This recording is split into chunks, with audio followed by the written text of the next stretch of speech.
Let us pray.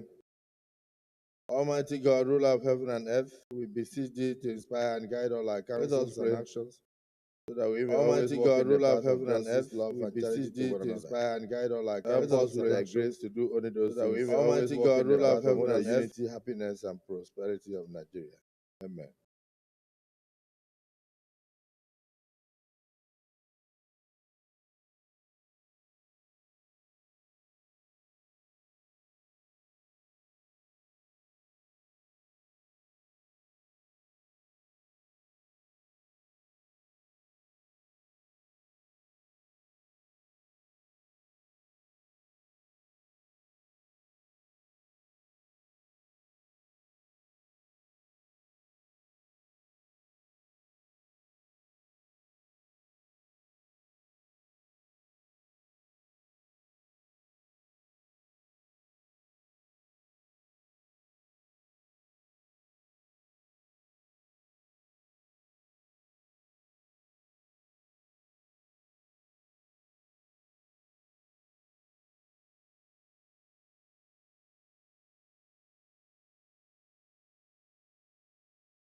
Distinguished colleagues, please let us look at the votes and proceedings of our last sitting.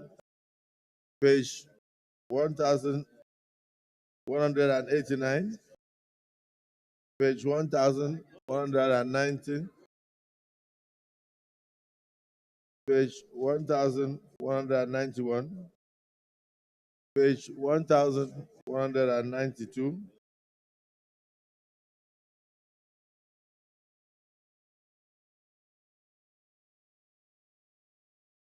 page 1193. Yes, the two Senator Dubois. Thank you, Mr. President. My name is Senator Patrick C. Ndubeze. Fellow colleagues, I rise to move that we adopt the votes and proceedings of Wednesday, 18th December 2024 as it reflects the proceedings of this chamber. I so move. Thank you. Thank you. Distinguished Senator Ekong Samson.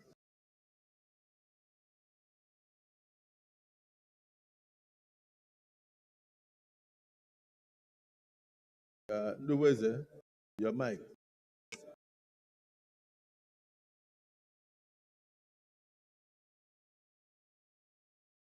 I'm Ekong Samson, speaking for Akwa Ibom South. I move and respectfully so that the votes and proceedings of Wednesday, 18 December 2024 be adopted. I so second. Thank you. Distinguished colleagues, the motion has been moved and seconded that the votes and proceedings on Wednesday, 18th day of December 2024 be approved. Those in support say aye. Those against say nay. The ayes have it.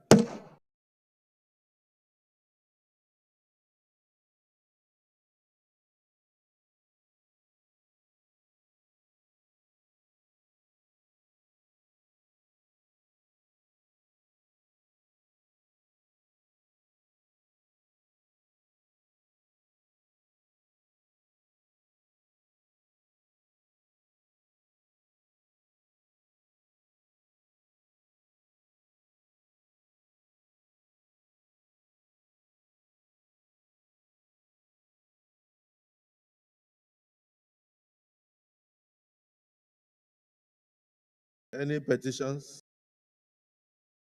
Yes, Senator Oshiloko.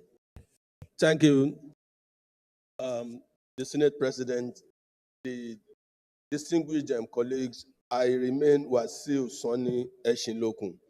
I hope, sir, and pray that you allow me to submit this petition from the families of Ogunbode Eleye family of Iwaya.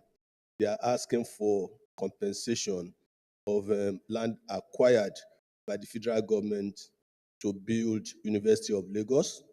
This thing has received the attention of the National Assembly before, and it was approved. Thank you, sir. Yes, you may proceed to lay the petition. Thank you.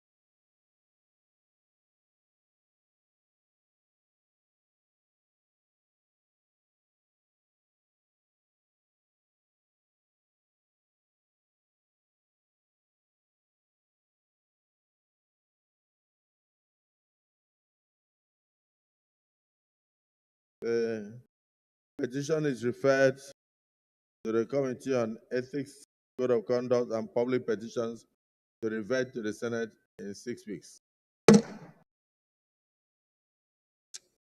Any further petition? No. Leader of the Senate. Leader of the Senate.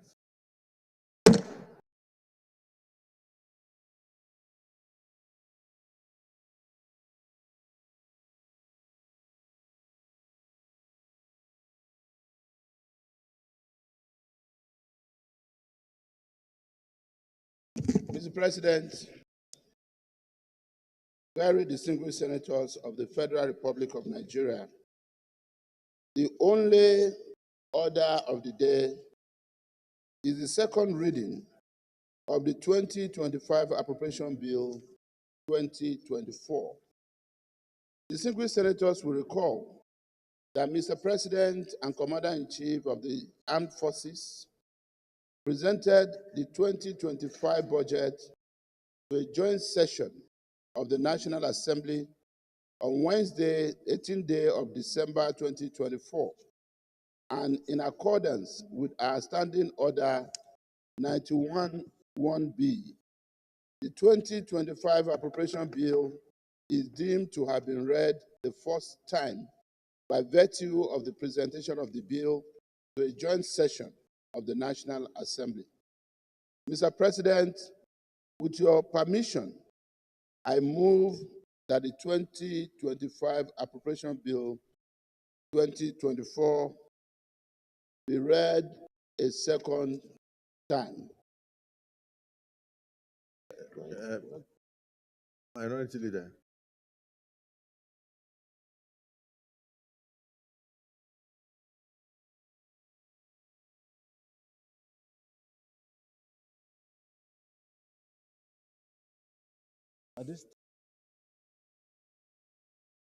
Mr. President, I second the motion moved by the Senate leader. I say second.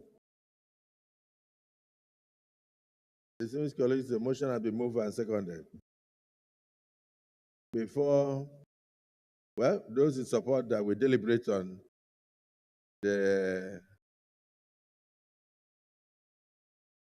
the consideration of this bill with a view to sending it, taking the second reading, say aye. Those against say nay. The ayes have it. There's let us the other paper is already in front of you.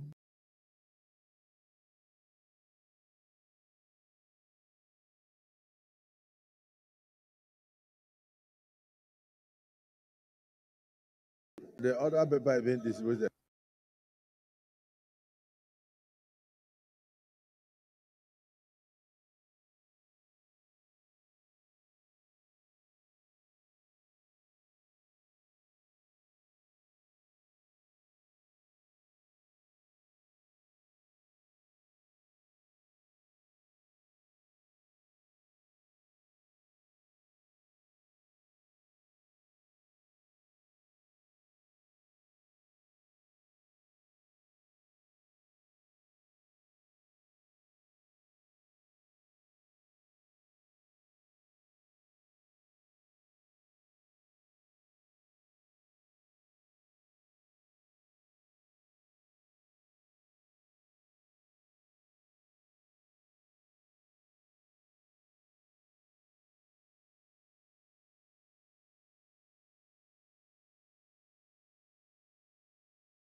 Okay. Whilst we are waiting, distinguished Senator Dixon, you have a vice chairman from the FCT on the Committee on Ecology, distinguished Senator Ireti Kingibe. Yes. Please approach me.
Wait, this is Senator H.N. Williams.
I hope everybody has a copy of the order paper now and the gazetted copy of the bills.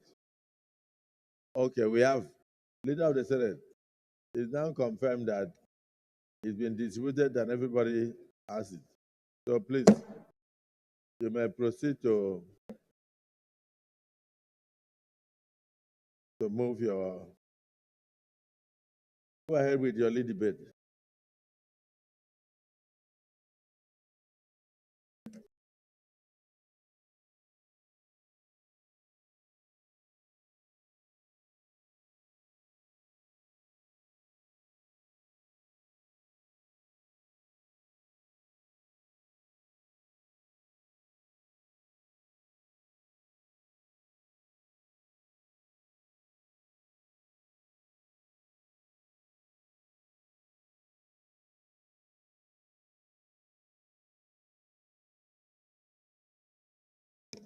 Mr. President, Very distinguished senators, with your permission, I present the lead debate on the 2025 Appropriation Bill 2024 SB 681. Mr. President and distinguished colleagues, the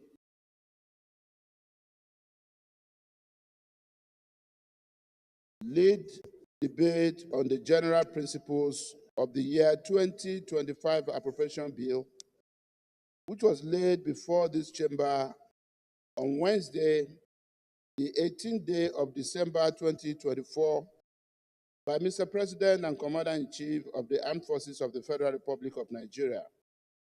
The bill is deemed to have been read the first time by virtue of it being laid before the joint session of the National Assembly on Wednesday, 18th December 2024.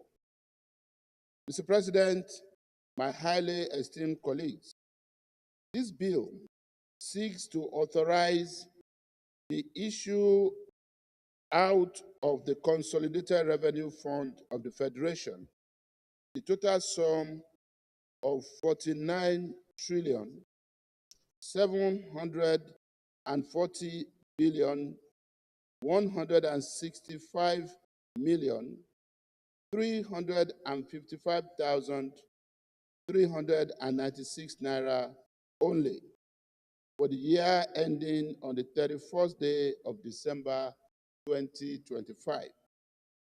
The 2025 budget proposal, christened Budget of Restoration, Securing Peace, Rebuilding Prosperity, strikes at the very core of the Renewed Hope agenda and demonstrates this administration's commitment to stabilizing the economy, improving lives, and repositioning our country for greater performance. The 2025 budget has seen a significant increase of 74.18%, reaching 49.7 trillion in nominal terms, signaling a bold fiscal strategy aimed at addressing persistent infrastructure gaps and development challenges. However, in dollar terms, Mr. President and distinguished colleagues, the budget contracted by 23.22%, dropping from $36.7 billion in 2024 to $28.18 billion in 2025. This reduction in real value limits the potential impact of the budget on economic growth and the well-being of the population. It is important to note at the onset that this proposal is not strange to us here in the National Assembly, having approved the midterm expenditure framework and the medium-term fiscal framework.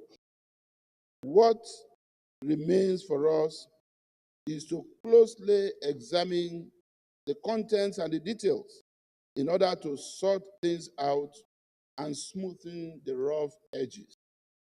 The major highlights of the budget are basic assumptions and parameters: oil price benchmark of $75 per barrel, daily oil production estimate of 2.06 million barrels per day, exchange rate of 1,500 naira per US dollar, and a total of 13.08 trillion naira, or 4.6% of GDP, and 15.75% inflation rate. B, 2025 revenue and expenditure summary. The proposed expenditure for the year 2025 is 49.7 trillion. The total retained revenue is 34.82 trillion. Fiscal deficit stands at 13.08 trillion. Distinguished colleagues, the key priorities towards rebuilding Nigeria in the 2025 proposed budget estimate amount to a total expenditure that is projected to be 49.7 trillion naira, and key notable highlights of the 2025 budget allocations, which are aimed towards rebuilding the country, are defense and security, 4.91 trillion naira, infrastructure, 4.06 trillion naira, health, 2.48 trillion naira, education, 3.52 trillion naira, 15.81 trillion naira for debt servicing, others, 17.12 trillion naira. The 2025 budget overview. Mr. President, my highly esteemed colleagues, the 2025 budget is a reflection of the theme which centered on securing peace and rebuilding prosperity. The proposal tells a bold and exciting story on the direction the government is taking towards revamping the socio-economic fabric of our society. This can be seen through the lofty dreams of projected drop in inflation from its current rate of 34.6% to 15% next year. Projected improvement in exchange rate from approximately 1,700 naira per US dollar to 1,500 naira per US dollar. Projected crude oil production of 2.06 million barrels per day. Reduction in importation of petroleum products alongside increased export of finished petroleum products. Projected bumper harvest driven by enhanced security, reducing reliance on food imports.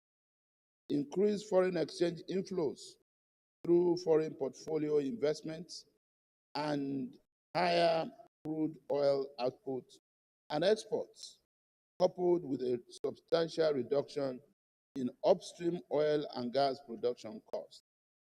Mr. President, my highly esteemed colleagues, this bill will further consolidate the key policies instituted to restructure our economy, boost human capital development, increase the volume of trade and investment, bolster oil and gas production, get our manufacturing sector booming again, and ultimately increase the competitiveness of our economy. Finally, Mr. President and distinguished colleagues, I believe that all the proposals in this 2025 appropriation bill are laudable and will enhance the critical needs of the citizens of our country. I therefore urge my colleagues to approve the second reading of this bill for consideration by the Appropriation Committee and its subcommittees, being the standing committees of this Senate. Mr. President and distinguished colleagues, I thank you for listening. Yes. Deputy Senate President.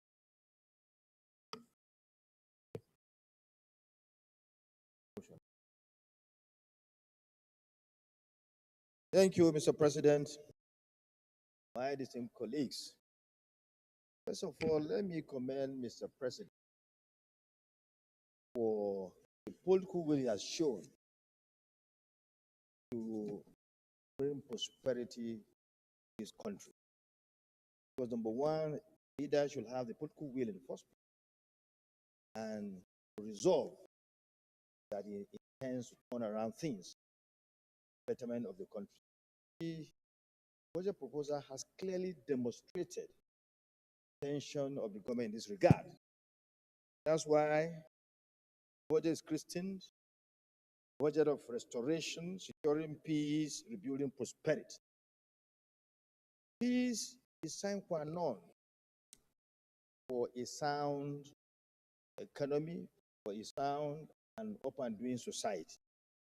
We all know the problems we are facing in terms of insecurity. Now the government has taken the step to make sure that it deals with the matter in the best manner possible. Frontally deal with this matter. That's why the defense allocation is the highest, up to 4.91 trillion naira. It shows the will of the government to deal with the problem of insecurity once and for all. Deal with the problem. Make sure that there's no banditry, no insurgency, no nothing. That the environment be made conducive for a good society to thrive, for a sound economy to thrive. This is welcome, and we commend the president for taking the issue of security seriously. Then, of course, what do you need after you've taken care of insecurity? A country that creates that environment of peace. What next go? What goes next? Of course, creating the enabling environment. Environment for the economy to thrive, for business to thrive, for the private sector to thrive. And how do you do that? By creating the necessary infrastructure, putting the necessary infrastructure in place. Good roads infrastructure, water supply infrastructure, all other infrastructure needed, put in place, power, everything. So now when you do that, you allow the real sector, other sectors of the economy to begin to operate, jobs will be created, and revenues will come in to various entities. And of course, taxes will be paid, and the government will have more revenues. And those revenues will be channeled towards funding, social service, and so on and so forth. So you can see the trajectory of the arrangement, security, infrastructure. And then, of course, the next thing, what is very, very important, contemporary world. It's not about natural resources that you have, but the human capital resources. Human capital is the key, is the number one factor of production as you speak in the whole world. And now the government has decided to allocate a big amount of money, 3.5 trillion, 3.52 trillion. So you can see government is systematic in the way it has designed to deal with our problem. From peace to infrastructure, from infrastructure to human capital. Human capital.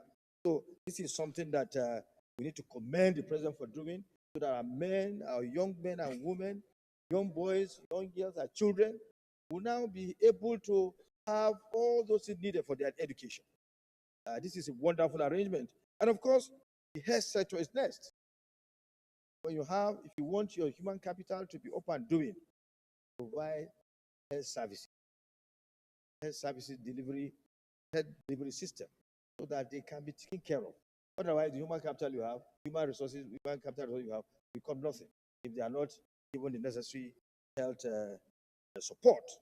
Mr. President, and again, when you look at other, items, other issues that have been taken seriously, like for instance, we've been talking about we have the petroleum, but the ability to exploit petroleum has become a problem.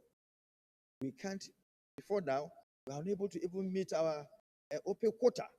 But now the government has determined that, look, this should be a thing of the past. We should try create security needed, make sure that we are able to exploit as much as possible. Now, what has been earmarked to be exploited, is 2.06 million barrels. This is a welcome development, and I'm sure with the will that's been demonstrated by this president, by the president of the Federal Republic of Nigeria, this will be actualized, and this is very, very good. Otherwise, we have the oil, but we are not exploiting, getting what we need to have.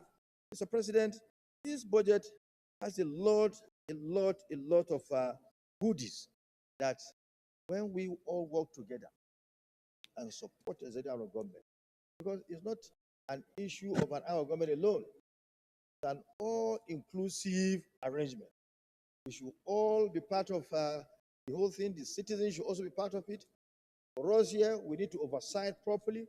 All our relevant committees should work to make sure that when this budget is passed, we keep all those responsible for the implementation of whatever is in this budget on their toes, so that they work in the best manner possible to actualize what is in this budget. This budget is a wonderful arrangement, one of the best budgets ever produced in this country.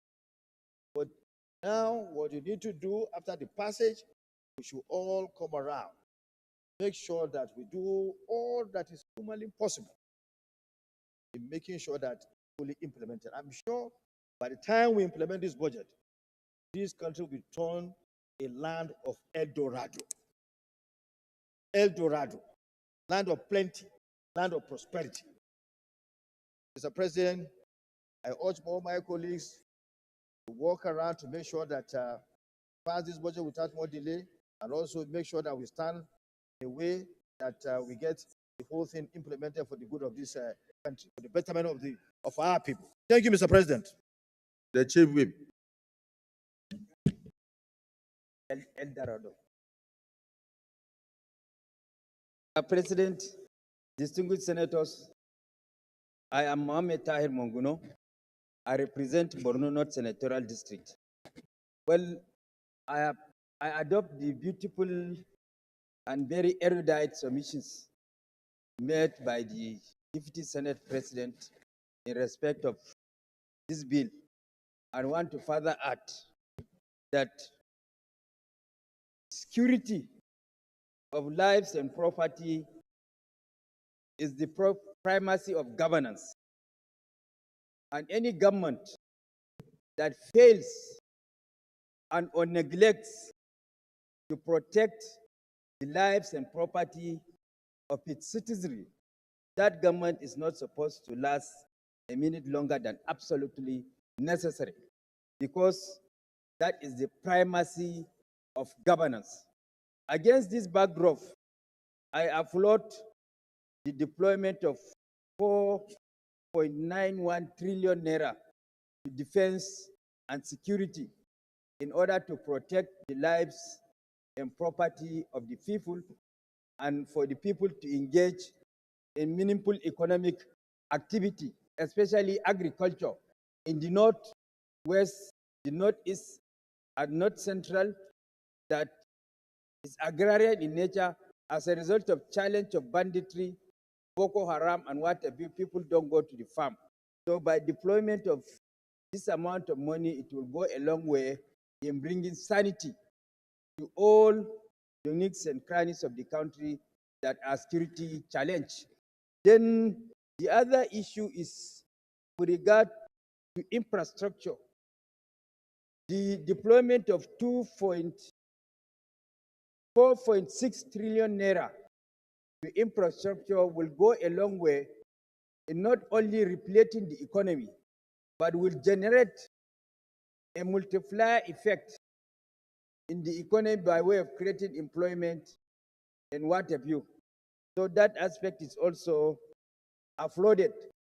But my main concern is budgets, no matter how beautifully couched, no matter how beautifully presented, if they are not implemented, they remain in the realm of mere estimates that will not translate into bringing concrete realities or concrete development to the doorsteps of the people. So because of that, I urge on the executive to follow up on the implementation of the budget. I can recall that Mr. President, in the course of his speech yesterday, alluded to the fact that the level of implementation of the budget stood at 48% to 50%. So by now, at least we should boost of at least 90 to 80% level of employment of the budget.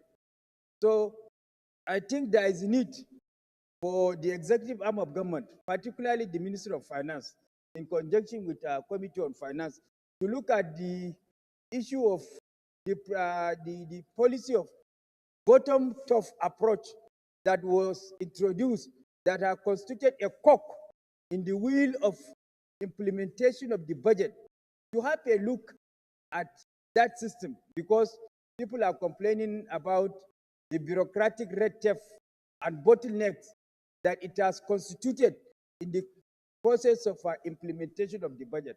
So I think that aspect should be looked at, so that as beautiful as it is, as elaborate as it is, as aspirational as it translates into bringing dividends of democracy to the doorsteps of the people, and not remain as in the realm of mere estimates.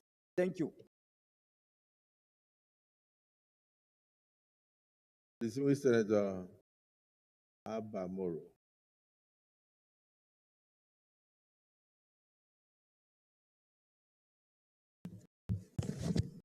Mr. President, distinguished colleagues, my name is Abba Moro. I represent very good people of the Benue South Senatorial District. By the grace of God and your support, the minority leader of the Senate. Mr. President, I want to make a few comments on the 2025 budget as presented by our President, His Excellency President Ahmed Bola Tinubu, GCFR. Yesterday, on the 18th of December 2024. Mr. President, looking at the budget as presented yesterday by Mr. President, we want to believe that if judiciously and effectively implemented, that Nigeria would be making a move in the right direction. But Mr. President, looking back at the 2024 budget and the level of implementation and the key elements that have been brought out by this presentation, there is cause for caution. Mr. President, the provisions for defense looks good on its face, and hopefully with proper timelines on the execution of the security arrangement contained herein, we want to believe that the issue of insecurity will become a thing of the past. And if that happens, Mr. President, I want to believe that all other things are likely to fall in place. But Mr. President, as I have always insisted,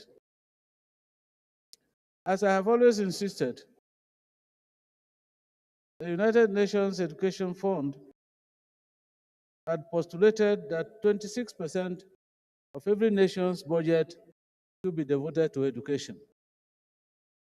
Mr. President, Nigeria is far from meeting this standard. And if you go around our educational institutions, especially at the level of primary and secondary, our institutions are in serious states of disrepair that requires urgent repairs if our education foundation must be given the necessary impetus to grow. And so, Mr. President, I think that the provision for education in this budget also requires some review.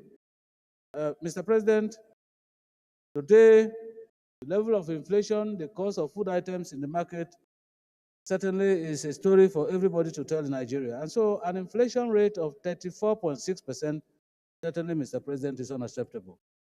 And while efforts are being made to raise or reduce the inflation rate, Mr. President, I still think that 15% inflation rate is still on the high side. Mr. President, the major problem of the Nigerian economy today is the ratio of the dollar to the naira.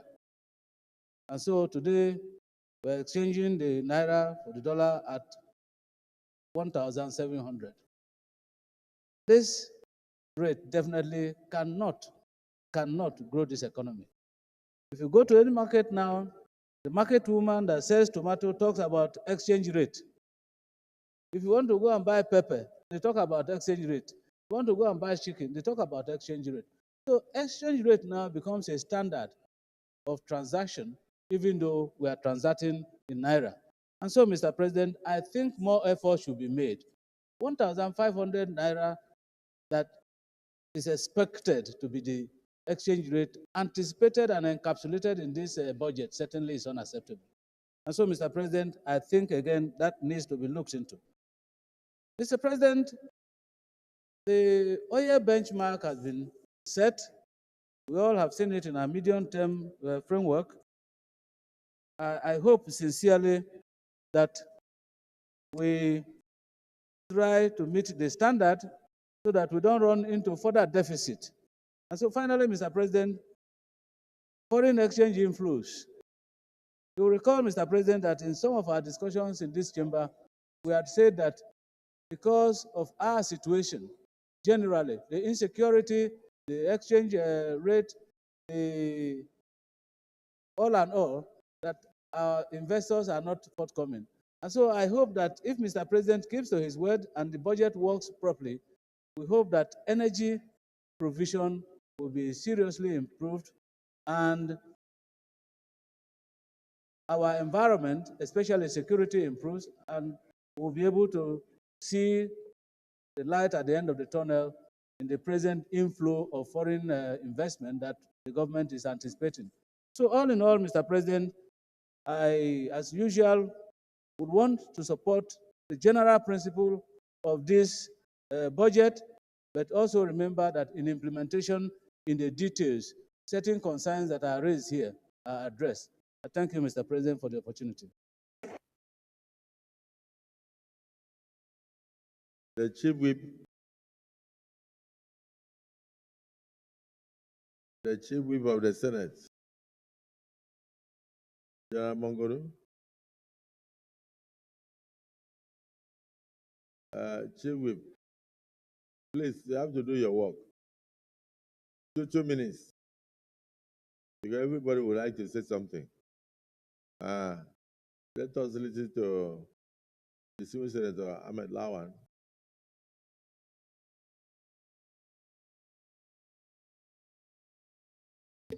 Thank you very much, Mr. President. Distinguished colleagues, I'm Ahmed Lawan, I represent Yobe North. Mr. President, let me commend our President of the Federal Republic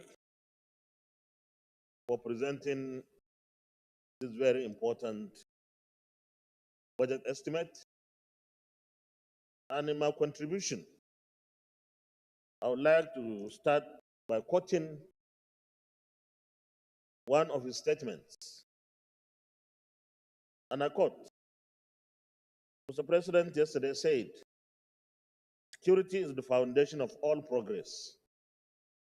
And I agree with him completely. Any other thing could easily fall in place when we are secured.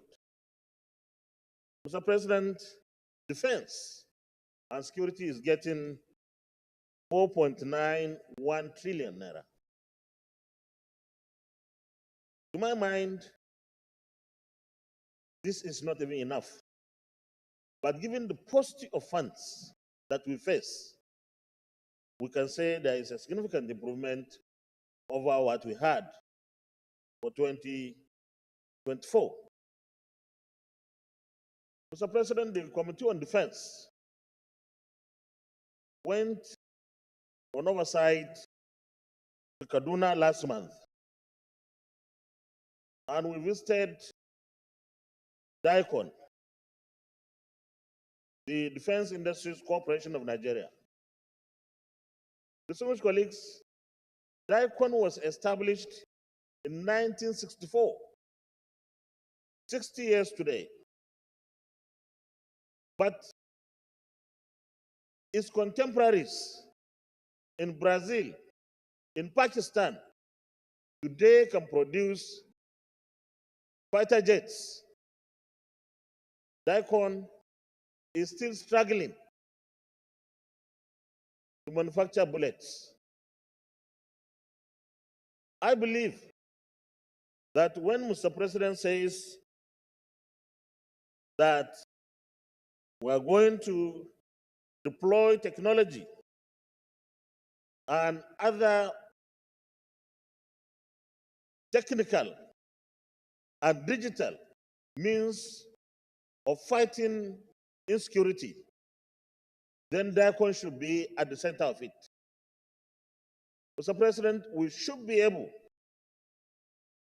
to make it possible for DICON to produce the kind of equipment, machinery, and platforms that we need in this country. And we have the people who can do that. We have very well-trained technicians and technologists. Mr. President, I believe that Nigeria has suffered enough in the hands of countries where we wanted to import our platforms or our aircrafts. We recall that in the last administration, Nigeria paid for about 12 fighter jets from a certain country. And we paid heavily. But alas, when those aircrafts were finally imported to Nigeria, we were not given every aspect of what we needed to use them to fight insecurity in Nigeria. So we are halfway. The only way to go is to have our own DICON functioning.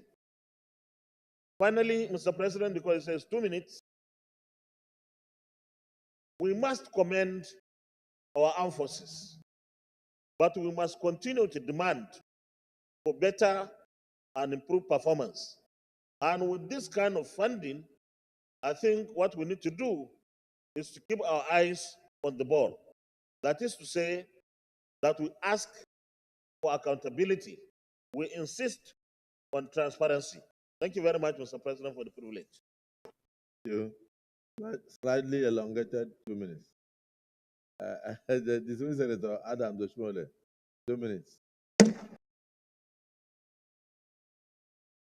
Thank you, Mr. President. I join those who have spoken to appreciate Mr. President for his budget presentation yesterday and the style in which it was delivered, smoothly, effortlessly, and very eloquently, confirming that he knew exactly what he was presenting to us. And I think that is worth commendation in itself. Mr. President, like others have said, when I was in the trade unions, we used to question why government should devote so much resources to defense at the expense of education, healthcare, infrastructure. Over the past couple of years, given all that we have faced as a nation with regards to insecurity, I am now convinced, more than ever before, that none of those other important sectors can be safe unless we have security. And therefore, like all those who have spoken before me have said, I can't question why defense should have a lion's share of the budget. But the lessons we have learned since we assumed duties here is that budgetary provisions alone will not translate to the kind of outcome Mr. President spoke to, namely that our defense policies or management of our defense procurement should be guided in a way as to lay more emphasis on technology and have a much more smart, robust, and effective defense system. This will require that our defense committee, which was happily is chaired by the immediate past Senate president, that our defense people need to be refocused. Even the issue of the defense, because I live in Kaduna, we find at DICON, at a point, DICON was producing furnitures. And in Kaduna, it was a joke of the town that people who, an institution set up to manufacture arms, at the same time, a similar institution was set up in Brazil. Why Brazil are now manufacturing evil jets, defense industries, Kaduna was producing furnitures. I'm not sure exactly what they are doing now. But just to say that my experience has taught me that throwing money at people without ensuring that they use the money strictly for the purpose for which it was appropriated can always lead to what I call goal displacement, replacing popular goal with what is convenient to those who are charged with the responsibility of managing resources that are appropriated for them. I also believe that the right emphasis was placed on health, on education, etc. I don't think any of us here will question those, because over the past 1 year, I can't count how many universities and how many colleges of education or how many technical skill acquisition we have set up. All of those will require resources to fund if they are signed into law. The key issue, Mr. President, that I think our Senate, particularly with reference to our Finance Committee, are chaired by Sani and Abiru and others, I want your attention. This time around, the Senate, through your committees, must ensure that the budget is based on 1,500 naira to the dollar. Everything must be done to ensure that the naira is protected.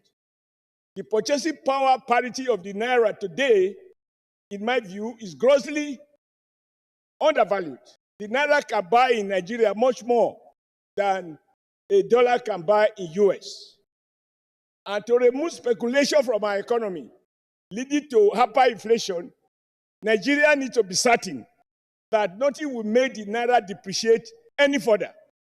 That will require that the Senate committees, as appropriate, working with CBN, monetary authorities, and the fiscal authorities, must guide jealously this figure. We should take them as a decree, just to emphasize my concern about it, that nothing should make the dollar fluctuate further so that there will be price stability. The target of Mr. President, which he read to us and many of us clamped, was that from current level of inflation that is averaging around 30%, that the target is to cut it down to 15%. What that means is to protect and even enhance our real living standard. Now, to achieve 15% inflation, we require that the exchange rate remains stable as a precondition for general price stability in the economy. The inflation we have faced is not a result of more money chasing few goods, or what the economists call demand pull. The inflation we have faced is the result of cost push. Central to that cost push is exchange rate. That is why we can't speak too much about the need to ensure that this figure in the budget is realized throughout the year. Lastly, I'm happy with the President's emphasis on returning the manufacturing sector, because all of us here are under pressure from young men and the not so young for jobs. Those jobs will not be created by bankers or by banks. They will be created by the civil service. They will be created by conditional cash transfer. They can only be created by the manufacturing sector. When we come to the details, we will see through the Ministry of Industries what new initiatives are put in place to ensure that the manufacturing sector gradually return back so that our young people can get jobs, and it will contribute to ensuring peace and security in our respective constituencies. Thank you very much, Mr. President, for allowing me to speak for 1 minute 56 seconds. Thank you, sir. Thank you for speaking for 7 minutes and then reducing it to 1 minute and 97 seconds. So I thank you for the calculation. Distinguished Senator Ireti Kingibe.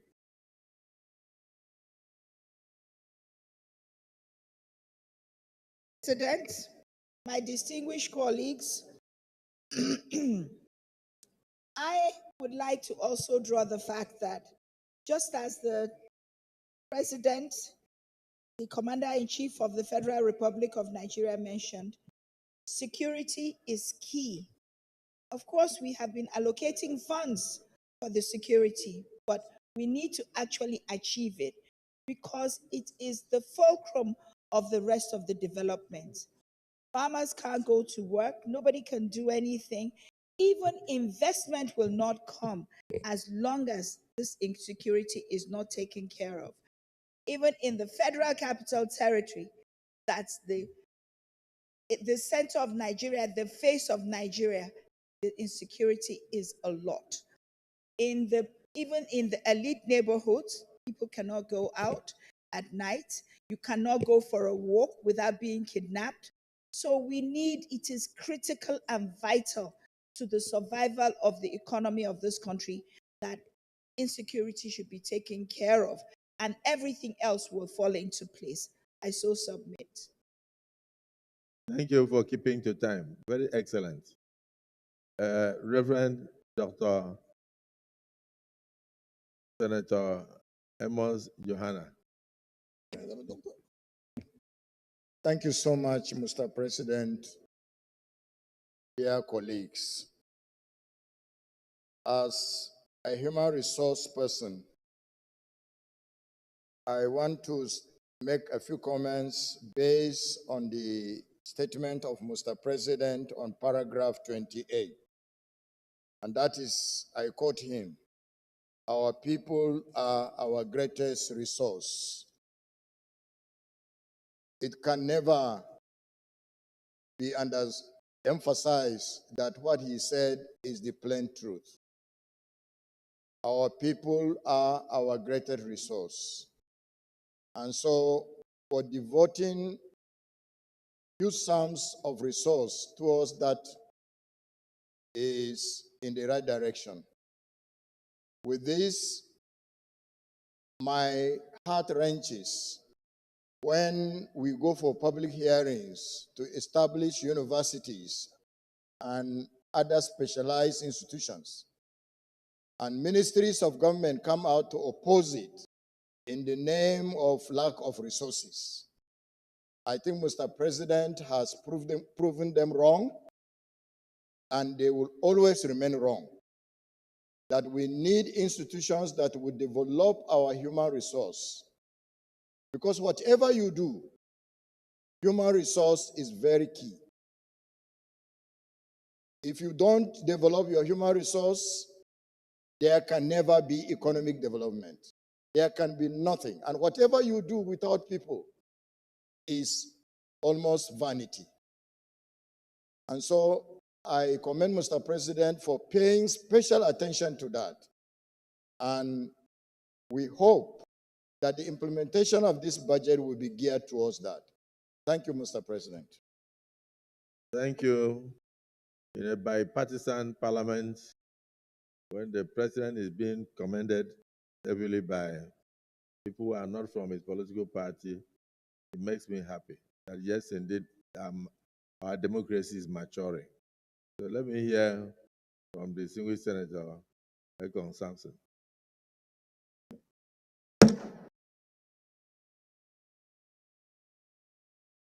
Well, let me appreciate the President for giving me the floor. My name is Ekong Sampson. I speak for the oil-rich belt of Akwa Ibom South. Let me readily align my thoughts with the commendation offered across party lines to Mr. President for the structure and content of the budget, as it were.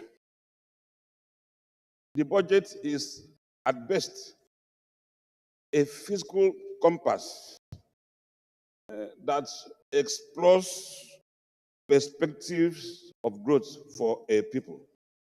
the attention to the major flanks of defense, of agriculture, of education are only to be expected.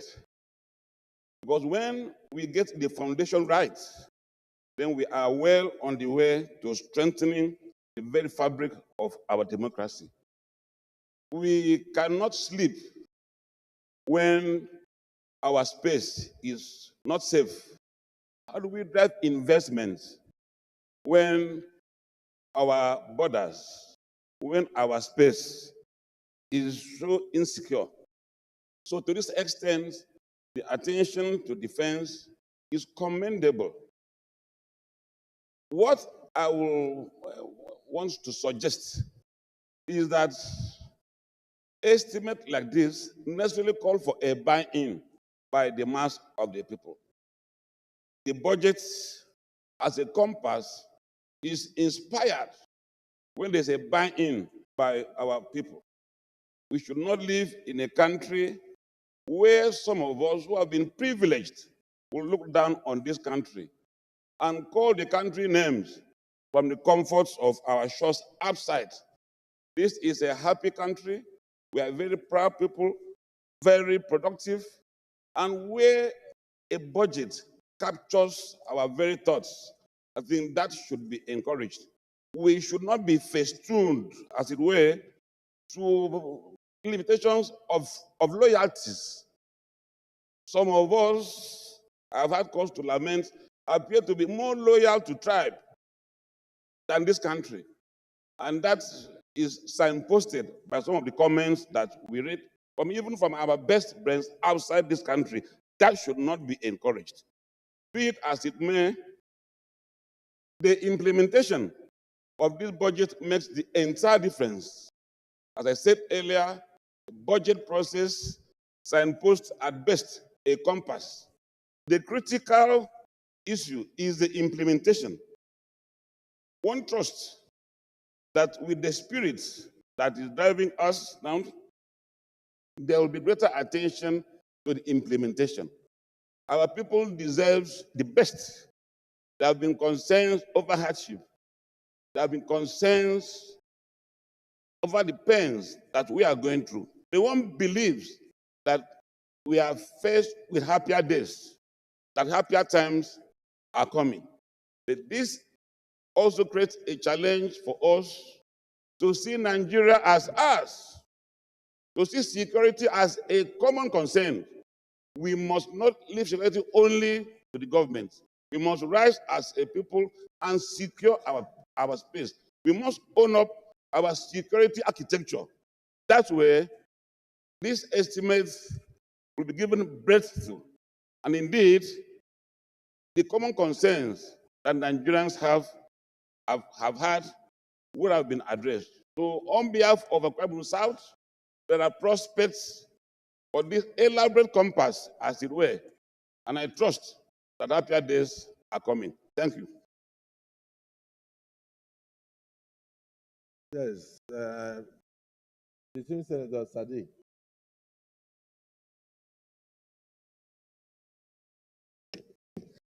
Thank you, Mr. President. Everybody will have an opportunity, but My let's just keep the distinguished- time.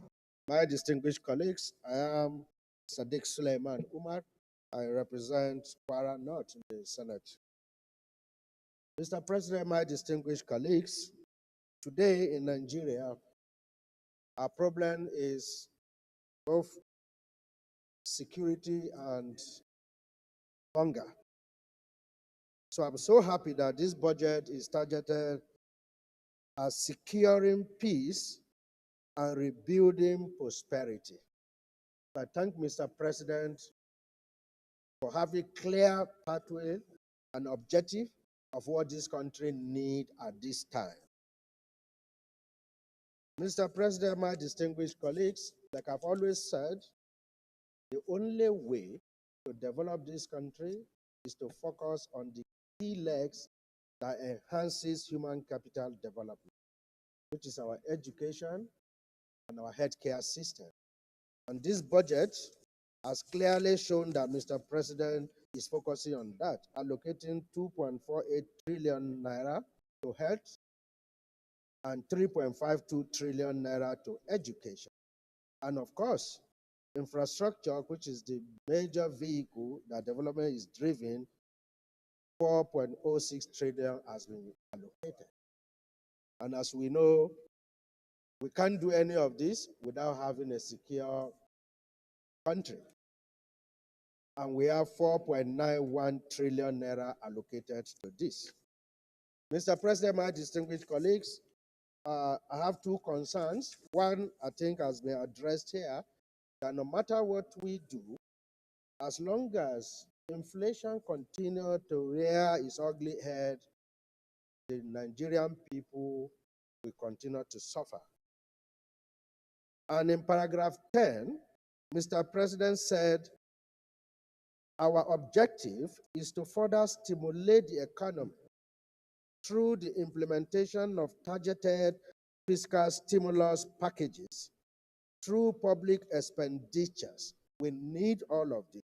But most importantly, Mr. President did say that it will be specific non-inflationary spending. Mr. President, my distinguished colleagues, this is critical and key. And this is what we have to monitor and follow carefully, so that as we are spending, it is not escalating inflation. Mr. President, my distinguished colleagues, lastly, we want to stabilize the Naira. The only major way we can do this is to ensure that we focus on manufacturing. Yes, Mr. President did say we have about 6 trillion surplus, but it has to be non-oil exports. And to do this, we have to focus on both trade, investment, and manufacturing. As at today, I have not seen the details yet, but we don't pay more attention to those who will help in manufacturing and sending products outside this country. We need to spend more in helping those who are manufacturing and producing, sweating, to make sure that we produce what we need and have excess to send outside. Thank you very much, Mr. President.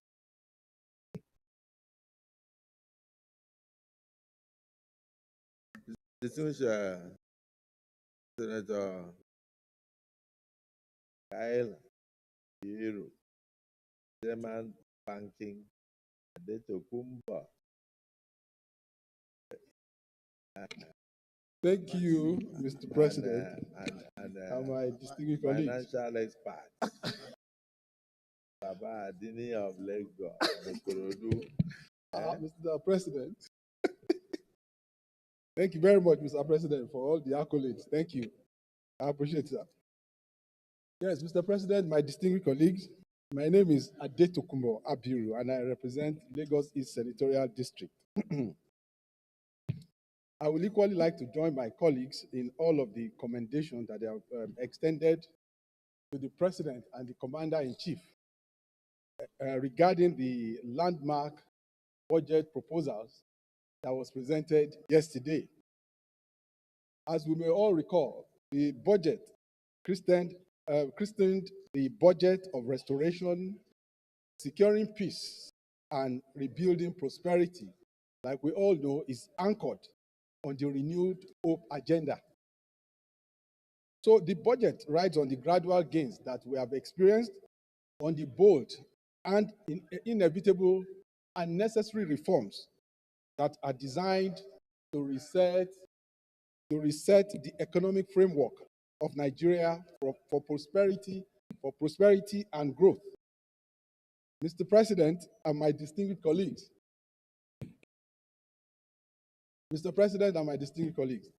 as we all know, all economic plans and projections rely very strongly on ability to generate revenue so as to fund such plans. So my comment, in support of all that my distinguished colleagues have mentioned, will now be around the projections for the budget and equally the revenue.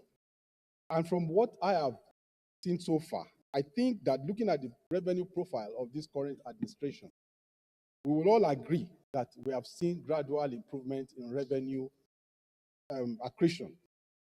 Taking a cue from 2024, the projection for 2024 was about 24 trillion. And as at the end of the third quarter of this year, the government had achieved close to about 75%. So that tells me that the ability to generate the projected revenue for last year is almost, probable. And of course, because the context has been set. Equally important is the oil production projection. And I think that from all of the investment that we have seen lately, just yesterday, I think there was another bid round done by the NUPRC. And of course, there are indications of interest in our oil reserves. And so the production ability clearly will be improved. And of course, the projection for 2 million barrels, I think, is also probable. Now, the exchange rate is also very important. And I've realized that some of my colleagues too have made comments around it. I think the 1,500 is equally reasonable if we look at all of the improvements that we have seen around what the CBN has done. We have seen and have had. Baba, do you have 1 minute remaining? We have seen and we have had that we have had improved remittances, and both in terms of volume and, of course, foreign portfolio investment and all of that. And today we have an accretion of about $42 billion. So that tells me that the ability to stabilize the naira is also not in doubt. Importantly, and I must say this, in the area of inflation as well, I think there are concerns around inflation. But I think that as much as it appears a tall order, because the projected rate is about 15%, and where we are today is about 36 or 34, thereabout. But I also believe that with all of the plans of government in terms of, interventions in the areas of recapitalization of both the Bank of Agriculture and, of course, the Federal Mortgage Bank, Nexim Bank, and co., I think that those interventions will bring about the required coordination between the monetary and fiscal authorities that will most likely reduce the rate of inflation growth. So to me as well, I want to agree with my colleagues that this is a budget that will reset our macroeconomic indices for stability. So I also implore my other colleagues to support the budget as proposed. Thank you, Mr. President. Thank you, distinguished colleagues. Normally, time is always allocated for each speaker to speak in this kind of debate. I think it used to be 2 minutes? 2 minutes. So, Whip, you are the timekeeper. So when it's done, 2 minutes, look at your time, then you call someone to stop. Senator Abdul Nengi, you have the floor. Thank you, Mr. Chairman. Thank you, Mr. President. My name is Senator Abdul Nengi, representing Bauchi Central, Bauchi State. Mr. President, I received yesterday's budget with a very cautious optimism. Cautious in the sense that as a parliament, we have listened to the president, we have received the president has done what he ought to do. But as a parliament, the talking point now should not be about what the president brought, it should be about what the parliament can do with what the president brought. Let me quickly, Mr. President, by your leave, read section 80 of section 2, which says no money shall be withdrawn from the Consolidated Revenue Fund of the Federation except to meet expenditure. Section 80(3) says no money shall be withdrawn from any public fund of the Federation other than the Consolidated Revenue Fund of the Federation unless the issue of those monies have been authorized by Act of the National Assembly. And it goes on 4, so no money shall be withdrawn from the Consolidated Fund or any other public fund of the Federation except in the manner prescribed by the National Assembly. The President has done his bit. The ball now, Mr. President, is on our court. What have we done in making sure that our power has been clearly met in 2024? It is important for all of us to recognize that apart from the volume of the statistics and data churn out year in, year out. But at the end of the day, how do our people feel? What is their economic position? Are we improving their economic condition? Have they improved from 2023 in 2024? What about hunger? What about the security? These are some of the things that as a parliament, we must take home to bear. We've met our people day in, day out. The literature of budget is just not enough. That is written to be able to send a clear message. The clear message is all of us meet our people, our constituents. Are their life being worse off last year than this year? It is important that the president pays a lot of attention to security. One of the cardinal things that he has mentioned that endeared my mind to the budget is the issue of security. I think without security, we can no longer do anything feasible. We can no longer make progress. This budget has come with a lot of hopes, and I hope the National Assembly, as it is, will be able to make sure that the performance of the budget of 2025 performs much, much, much better than what you have obtained. Right now, the budget, the capital budget, it has not performed up to 30%. And that is something that the National Assembly must create a way out, so that by next year, 25 this time, we're not going to be complaining to anybody. Because if we complain, we're complaining to nobody. It is our job in making sure that this budget is implemented. It is our job in making sure that our people have been given a sense of life. Your time is off, Senator Ningi. So, 30 seconds, Mr. President. 30 seconds. Let's have a better 2025 than 2024. That's just my summary. Thank you very much.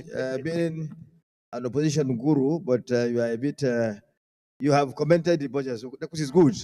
Thank you. Senator Fada Hunsi, you have the floor. Thank you, Mr. President. My name is Senator Francis Ade Fada Hunsi.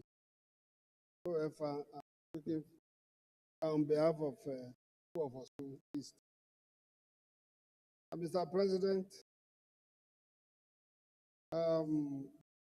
we thank our able president for bringing in budget of restoration to us yesterday, which all of us hope that it saw what are we really restoring? Now said, securing peace, that's security. Building prosperity, that is to improve the lives of our people. That is others, Greek and so on, for greater performance of the economy, stabilizing the economy. Mr. President, 2024 budget is still around. That's about 20 to 30% performance. And the effect is still there on our people.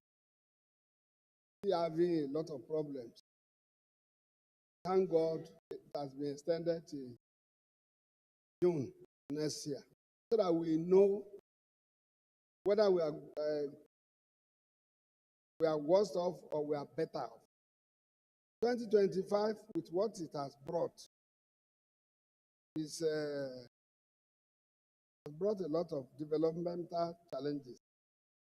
If security not tackled well, the 4.9 trillion given to defense will only be spent by the army on ground, which could not even purchase a lot of movements which they need. As for me, it has to be increased and monitored. Agric will be better if the security is increased.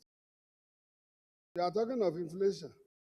If there are no goods and services to serve the economy, the few goods that are here will be bought. We will struggle on it. So my own is security. We are talking of foreign exchange rate. Exchange rate, we are going to pin it down $1,500. A bit naira per dollars. It is good.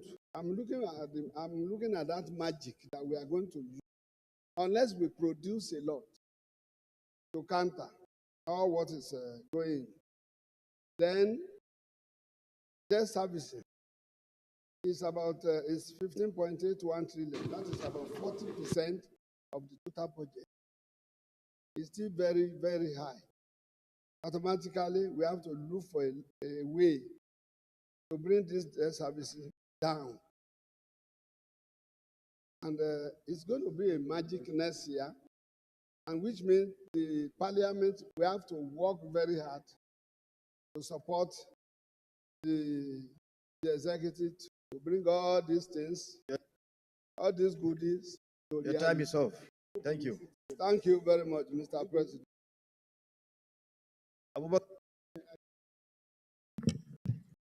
Thank you, Mr. President.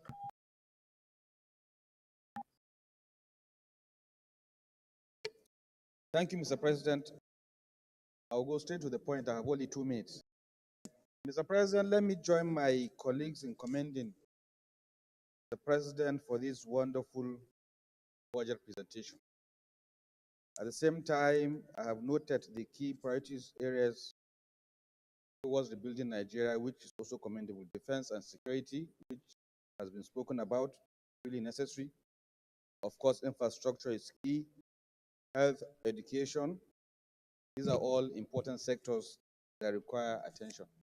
But Mr. President, I would have wished the Minister of Foreign Affairs be included in the priority area. Because, Mr. President, as chairman of Foreign Affairs Committee, I can tell you we have over 100 missions abroad, and they are all in dire need of support. They are swamped in debt, dilapidated properties, and what have you. Mr. President, foreign affairs is the image of every nation. So I would like to appeal to this House to do whatever it can so that we provide the required support for Minister of Foreign Affairs so that they address their issues. They are able to appoint, because this is almost 1 year we have no ambassadors. These are all funds related. With the provision in the budget, I'm afraid to take them anywhere, especially with the exchange rate.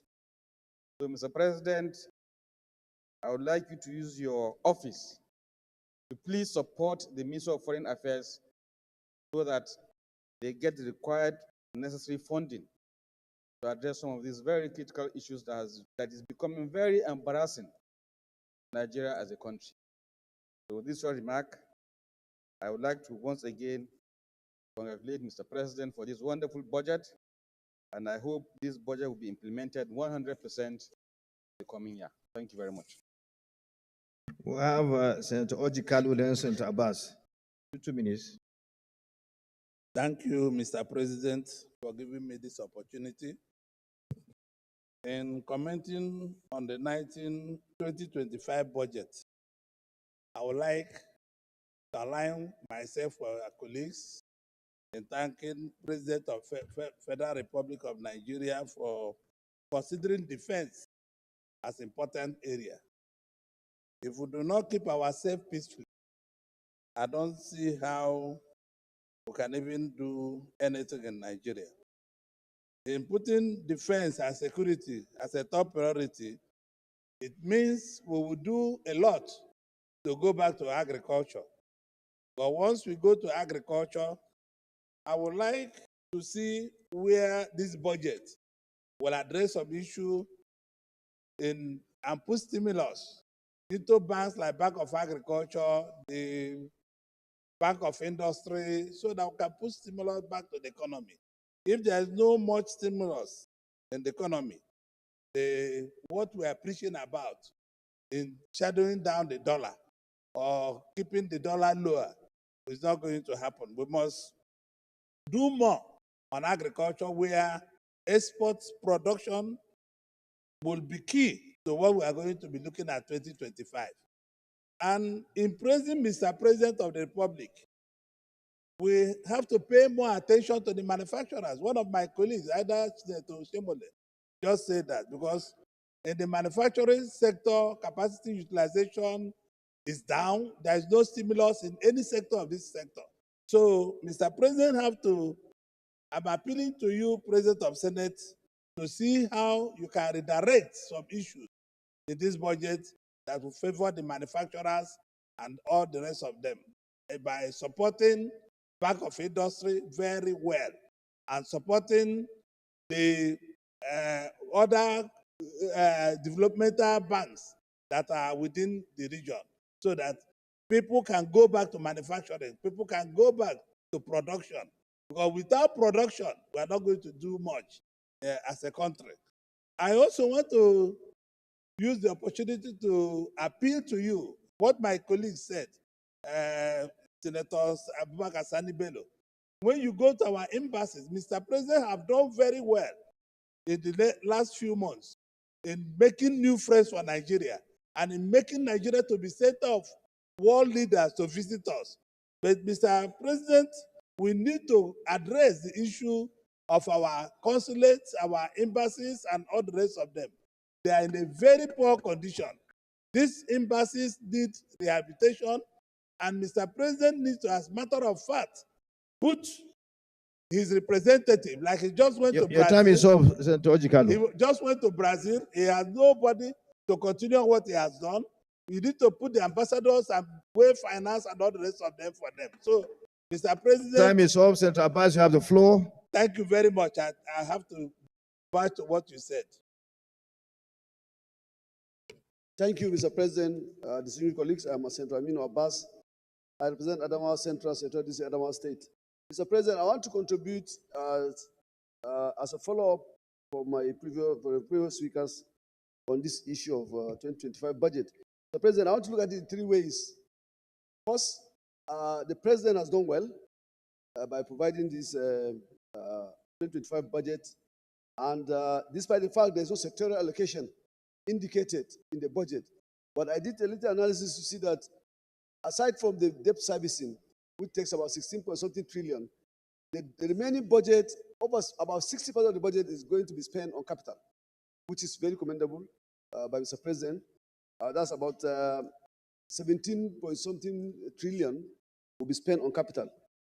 Secondly, Mr. President, if you look at the NBA statistics recently, over 600,000 Nigerians were killed within the last 12 months. So if Mr. President is providing 4-something trillion on defense and security, I think we need to even encourage him to provide more for defense and security, because people pay ransom, according to MBS, of over 2-something trillion within the last 12 months. So we are going to commend Mr. President. I even asked him to improve more on the provision for defense and security, Mr. President. Finally, Mr. President, I want to state that research institutions were abandoned. We neglect research institutions. Any country that neglect research and development, the country is doing it at their own peril. I want to encourage Mr. President, the next time, the budget will take care of research and development for the country so that we'll be able to produce more in Nigeria and we'll be able to suppress the request for forex. Thank you, Mr. President. Senator Agadaga, then Senator Vito Ome, then we cross to that side. Senator Zam is not around, then Senator Hassan Hussein Babangida Adam. So let's move in that order. 2 minutes. Mr. President, distinguished colleagues, Senator Chief Benson Sunday Agadaga is my name.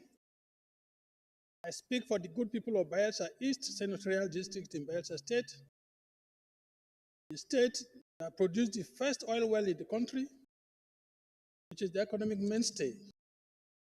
Mr. President, the budget before us is a laudable budget.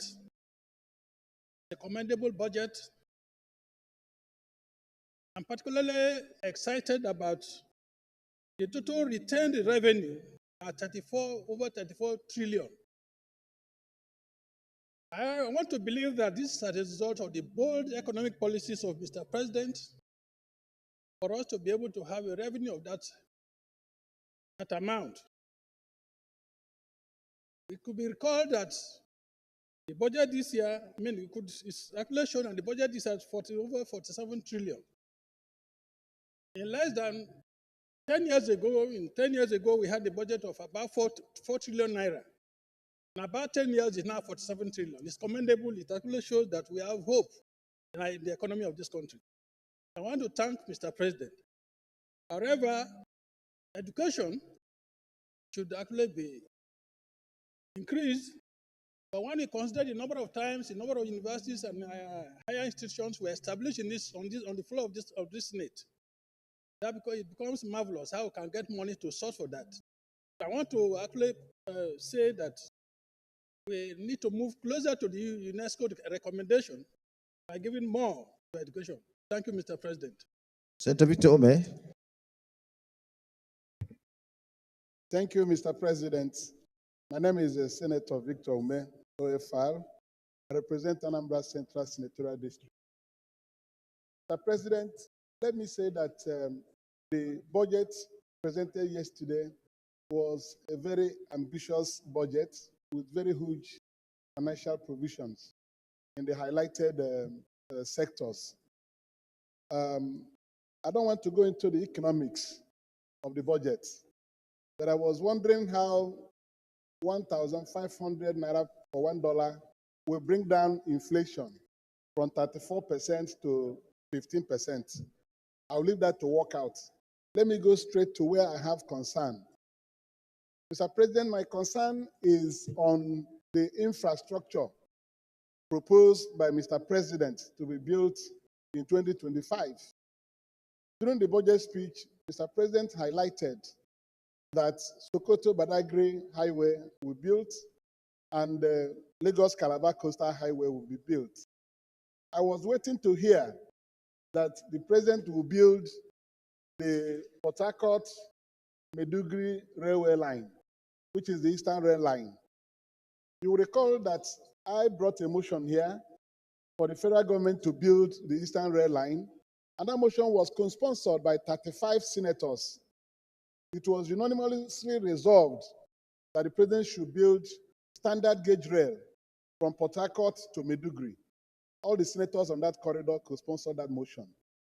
So I was expecting a legacy project, Eastern Rail Line, running from Port Harcourt to Maiduguri. But it does appear that it has been overlooked again. Looking at the budget... We have not seen the details now. This is I've seen the provision on land transportation.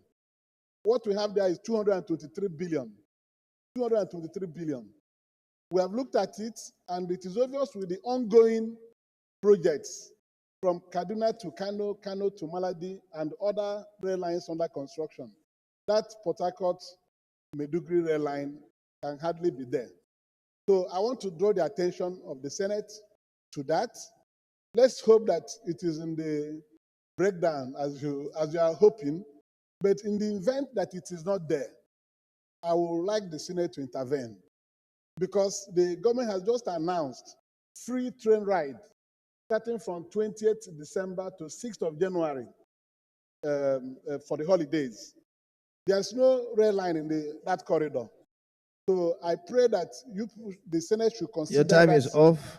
Senate should consider that project to include it in the 2025 appropriation. Thank you, Mr. President. Senator Hussein Babangida, then Senator Titus Zam. Thank you very much, Mr. President. Distinguished colleagues, I'm Senator Babangida Hussein representing Jigawa Northwest. Mine is going to be short, sharp, and straight. What made music to my ears yesterday during the budget presentation was Mr. President's commitment, and I quote, "Food security is not negotiable. In this regard, we are taking bold steps to ensure that every Nigerian can feed conveniently and none of our citizens will have to go to bed hungry.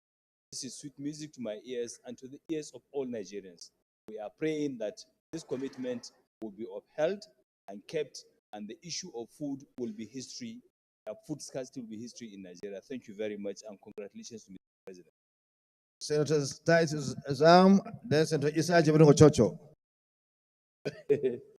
Mr. President, distinguished colleagues, I am Senator Titus Tatengizam. I represent Benue Northwest Senatorial District. Mr. President, I am excited about the title of this budget. Budget for restoration, securing peace, and rebuilding prosperity. My understanding of the word restoration means putting back what has been destroyed. And that implies that my own constituency, which consists of 7 local governments, 3 of which are destroyed by banditry, will be restored by this budget. What that means is that my people who have been traumatized, who are perpetually kept in IDPs, will now have peace. And then the third one is rebuilding prosperity. Someone who has lost everything to banditry, someone who has been displaced, someone who's living in IDP camps, will now have prosperity. And I hope all of those will be achieved within 2025.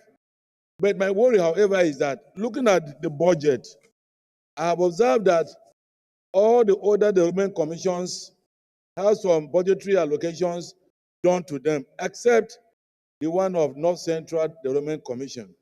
I don't know whether it is an oversight, because all of these commissions were given birth to about the same time.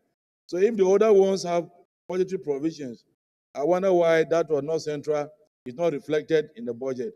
I crave the indulgence of the Senate President to facilitate the inclusion of North Central Development Commission in this budget, and to ensure that the people that I represent are restored, have peace, and also enjoy prosperity. Thank you. May God bless all of us. Senator Isa Jibrin. Then we move to the other side. Senator Gabriel Your Excellency, the President of the Senate, very Senator distinguished colleagues. Dawua, then Senator Salio Mustafa, I am and Senator Isa David Plank. Jibrin, representing the very good people of Kogi East. Mr. President, I want to join my colleagues to appreciate the President of the Federal Republic of Nigeria for this very well thought out budget proposal. This budget, I would say, will address the conditions, 2 basic conditions that are very necessary for economic growth.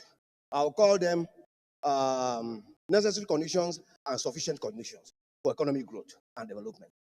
I'll start with the issue of bridging the infrastructural gap. Okay, we know that the cost of doing business in Nigeria is so high, mainly because of the infrastructural deficit. So if the infrastructural issues are addressed adequately, that will water down the cost of doing business. Investors in Nigeria and outside Nigeria will be encouraged to invest their money, and that will create a lot of employment opportunities for our citizens. Secondly, the issue of agriculture, arising from the security arrangement that is going to be put in place to ensure that there is adequate security for farmers to go to their farm. That, of course, naturally will increase the yields from the farms. But more importantly, I want to encourage the government to go into agro-allied industries. Instead of selling this produce in raw forms, we should go into agro-allied industries so as to add values to this produce and make them more marketable within Nigeria and outside Nigeria. Then the issue of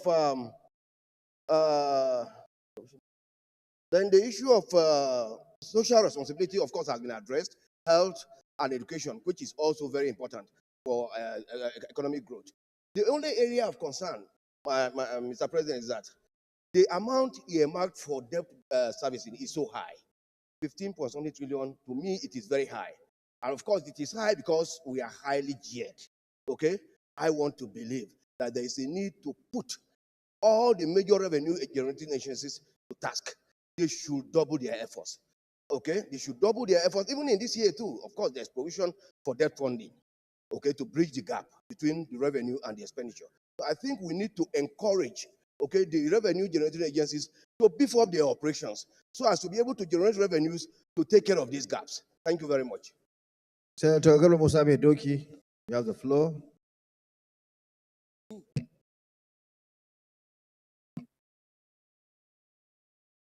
Thank you very much, the Senate President.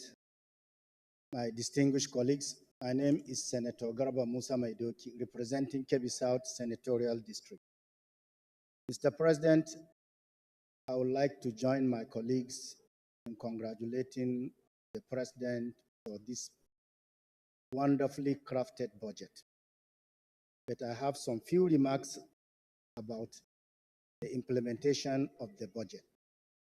Firstly, Mr. President, when the details are out, I want to be assured that the revenue for 2024, for which I know most ministries have exceeded target, are available to finance the extended 2024 budget that we have extended to 2025.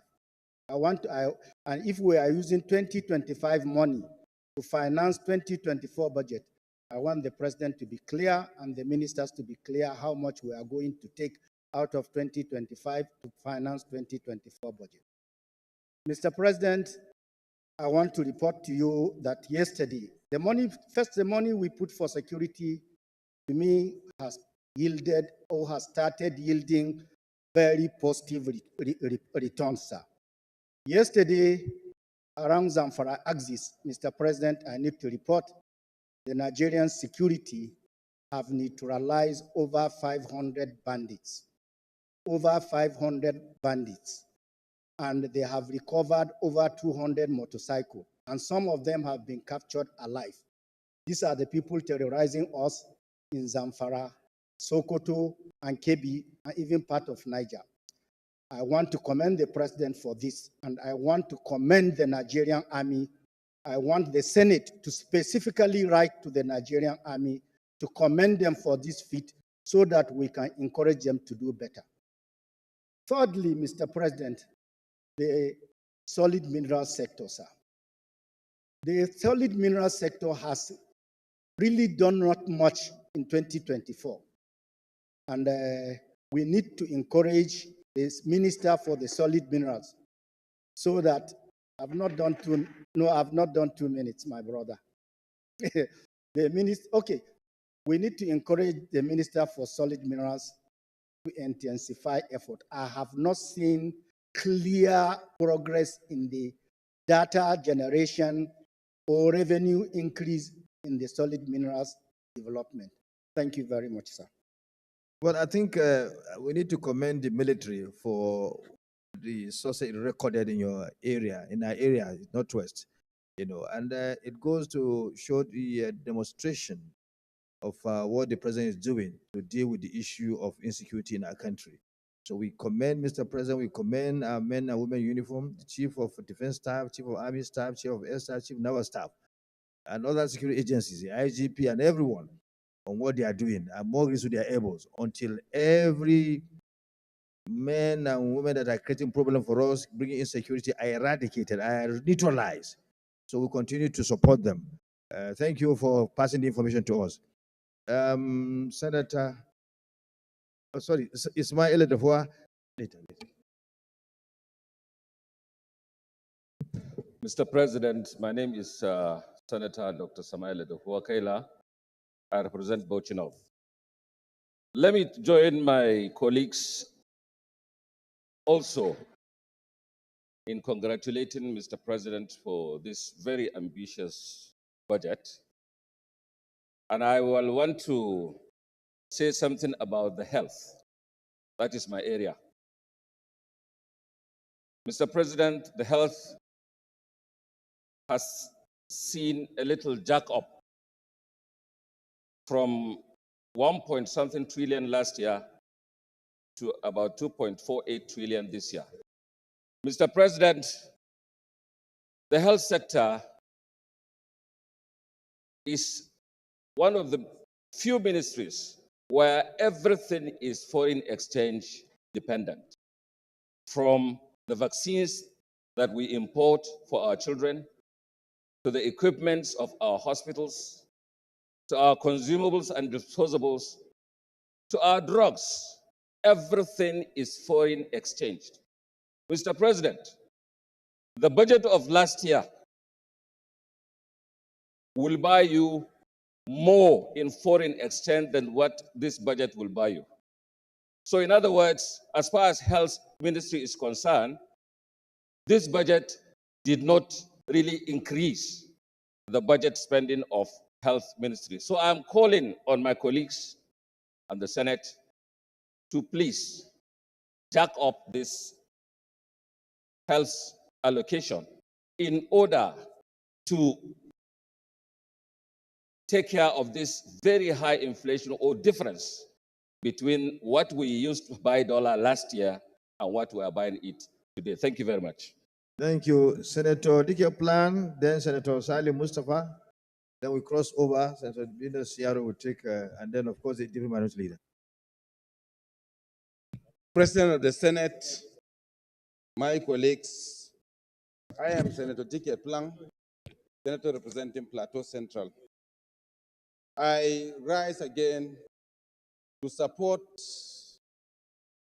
the feelings of the National Assembly on the arrival of Mr. President to present the budget. That his appearance was, there's a lot of ingenuity, originality in his speech and what the content of the speech. I believe that we may have it different this time around. Sir, I deeply also agree that more should be given to defense and the security sector.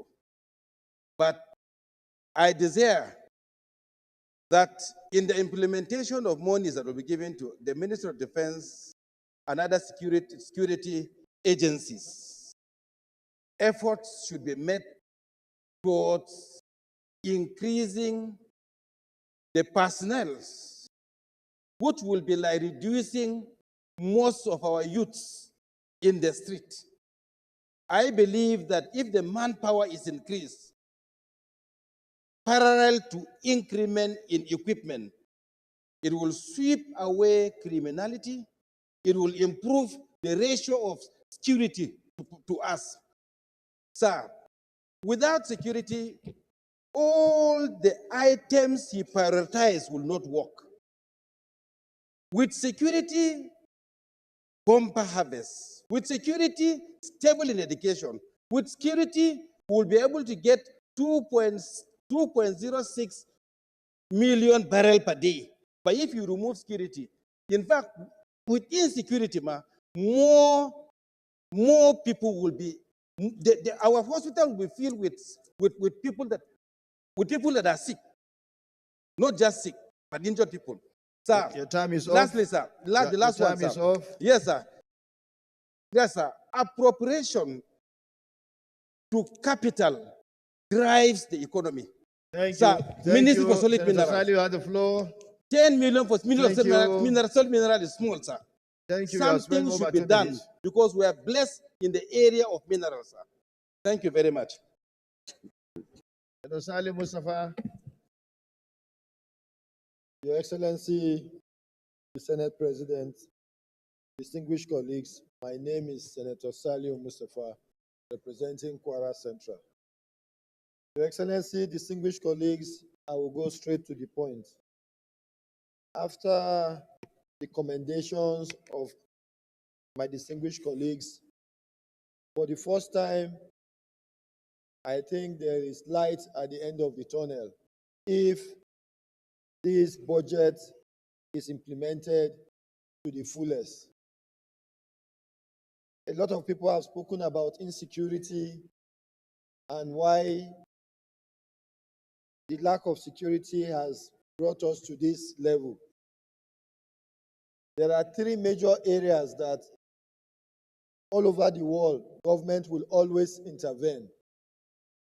These are health, education, and agriculture.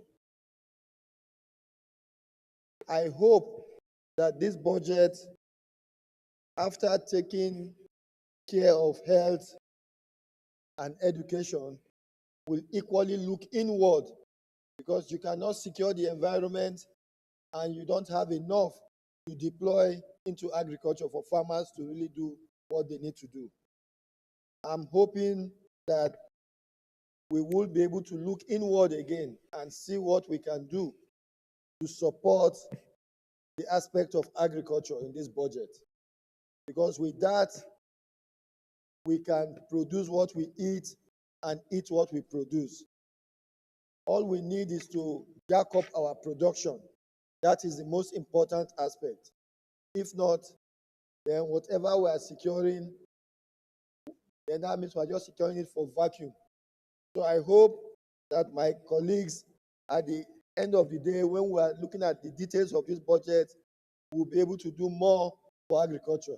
Thank you very much. Thank you. Your time is up. Deputy Minority Leader, Senator Venus Yaro.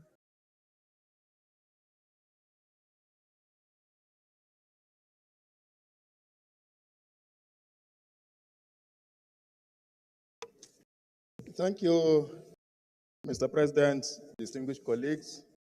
My name is Venus Yaro. I represent Adamawa South.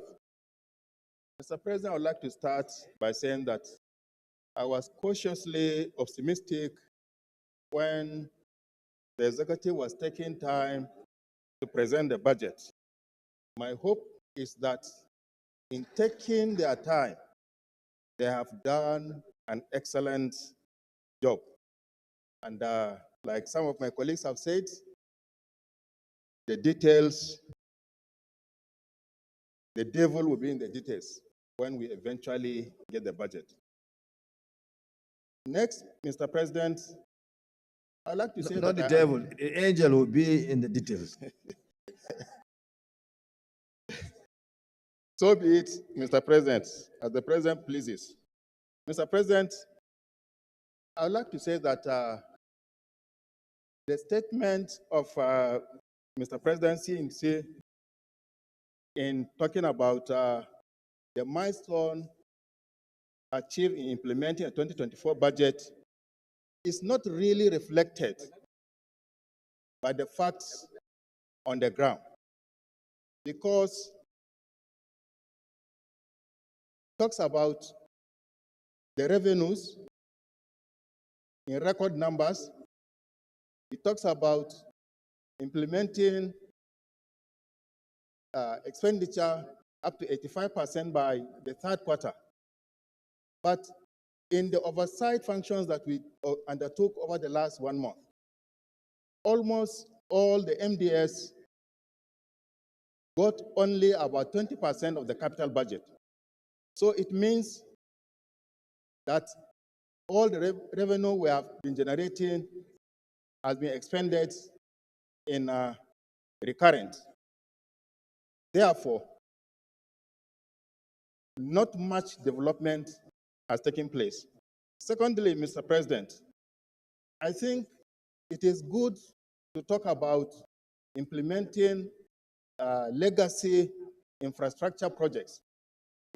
You know, one of my colleagues have mentioned the Badagry-Sokoto Highway and the Lagos-Calabar Coastal Road.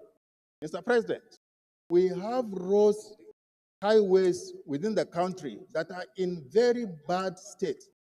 I would expect that we will also focus on rehabilitating existing roads that are in the country. Finally, Mr. President. Your time is off. Well, thank you. Thank you. Deputy Minority Leader, you have the floor. Earlier, but thank you, Mr. President, very distinguished colleagues. My name is Oyewumi Kamorudin Olalere, Senator representing Osun West.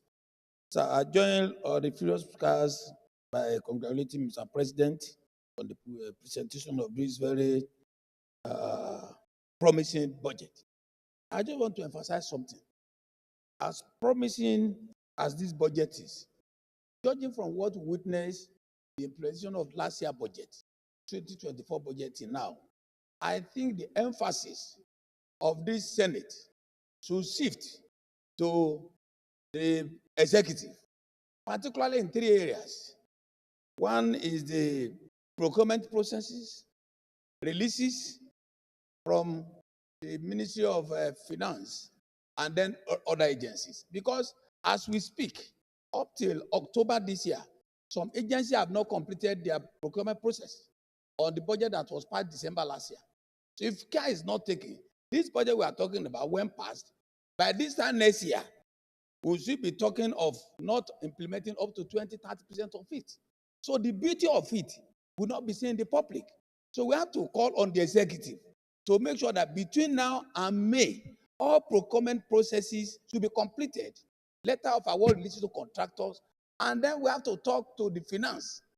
They have to probably look at the idea of centralizing the payment to over 700 MDAs in Nigeria to 1 or 2 offices in the Ministry of Finance. If contractors are on the field, they are working, and the payment is taking 2-3 months to be done, the work will not be done. And Nigeria will not feel the impact of this budget. So I want us in our various oversight functions to monitor the executive very well to make sure that the beauty of this this budget is felt by Nigeria. Thank you, Mr. President. Senator Wadala Leo, you have the floor. Then we move to the other side, Senator Patrick Mutebuse, and then Senator Simon Lalong. Thank you so very much, Mr. President, distinguished colleagues. I remain Senator Ahmed Wadada Aliyu, Sarkin Yakin Kefi, the famous horse rider. I represent Nasarawa West Senatorial District. Mr. President, distinguished colleagues, this is a very, very ambitious budget, unprecedented, Christian restoration, which of course should be commended. For anybody to be successful, the risk bearing of that person must be high. I salute the courage and the risk bearing of Mr. President to have come up with such a budget, which Nigerians had never seen before in numbers like this. Beyond commending the president,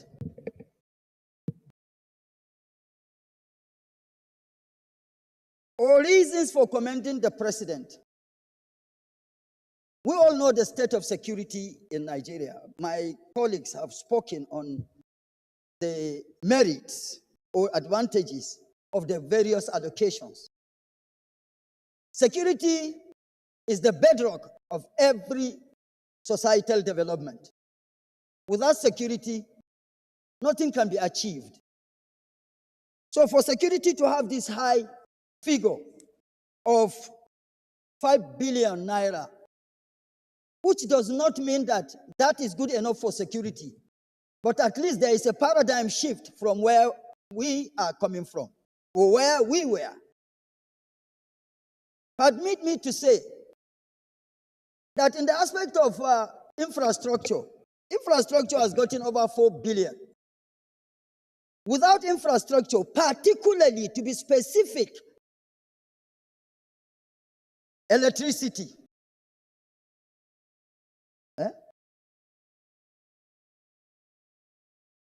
Infrastructure is 4 trillion.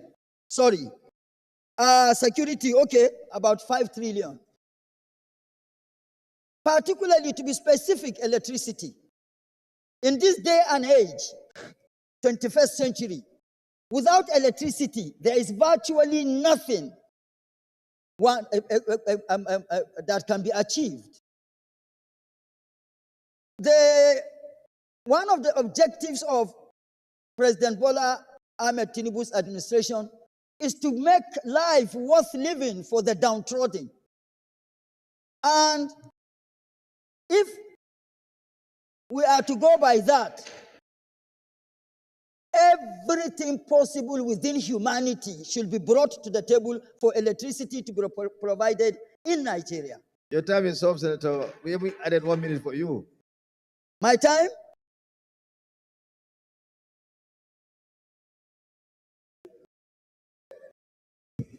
Mr. President, distinguished colleagues, my utmost concern or worries is the implementation of the budget. The president must put his foot down. And for us here as representatives of the people, your time is obvious, Chairman. we must always be assertive of our authority. For any chief executive of MDA that refuses Senator to respond to calls of the National Assembly should, they Senator needed, Asuko Ekwenyon, then Senator Patin Dibuze. Mr. President, am I done? Okay, I saw. Senator Patin Dibuze, then Senator Simon Lalong, and then Senator Asuko Ekwenyon. No, Dibuze has the floor. No. Mr. President, thank you very much. I will really time myself.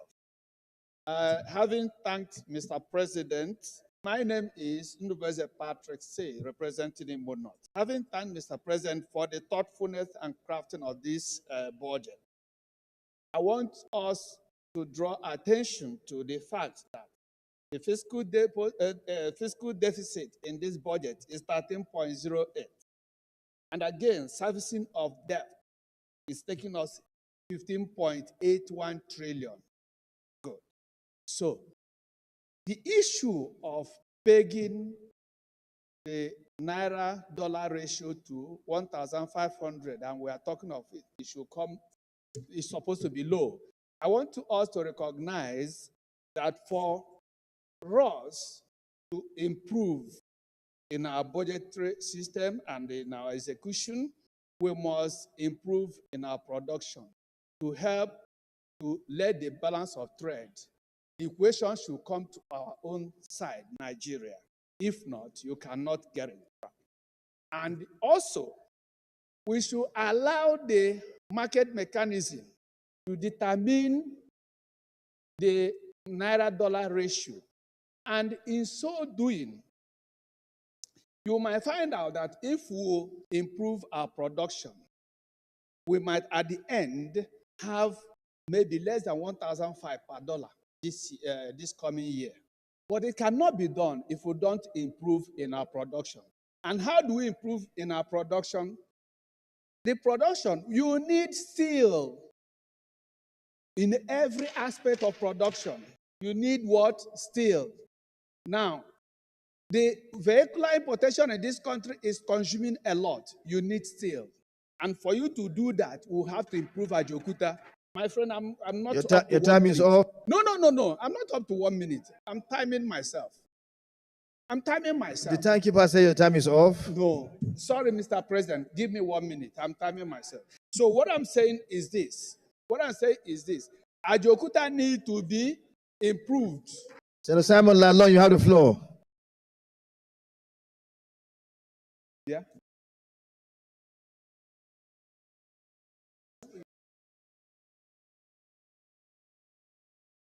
One minute, Simon Lalong. Thank you, Mr. President. Well, Mr. President, I want to thank you for this opportunity. Simon Lalong, representing Plateau South. I will summarize my submission this way. That with the words of Mr. President, item 22, our budgetary allocation underscores this administration's strategic priorities, particularly in advancing the renewed hope agenda and achieving its development objectives. And then he put defense, infrastructure, health, and education. First, I must commend Mr. President. Nigerians are commending Mr. President for being bold, for being courageous, for being focused. The question, after this summary, the details are going to be there. We are talking about implementation. Mr. President, my only question and concern will be, with this kind of boldness, are we also very bold to carry out our oversight functions so that it will go aligned, it will realign with the commitment of Mr. President in the implementation of this budget? If we do that, I am sure Nigerians will be very happy for it. I so submit. Thank you, Mr. President. Senator Ekwenyon, you can now. The floor is yielded to you. Go ahead.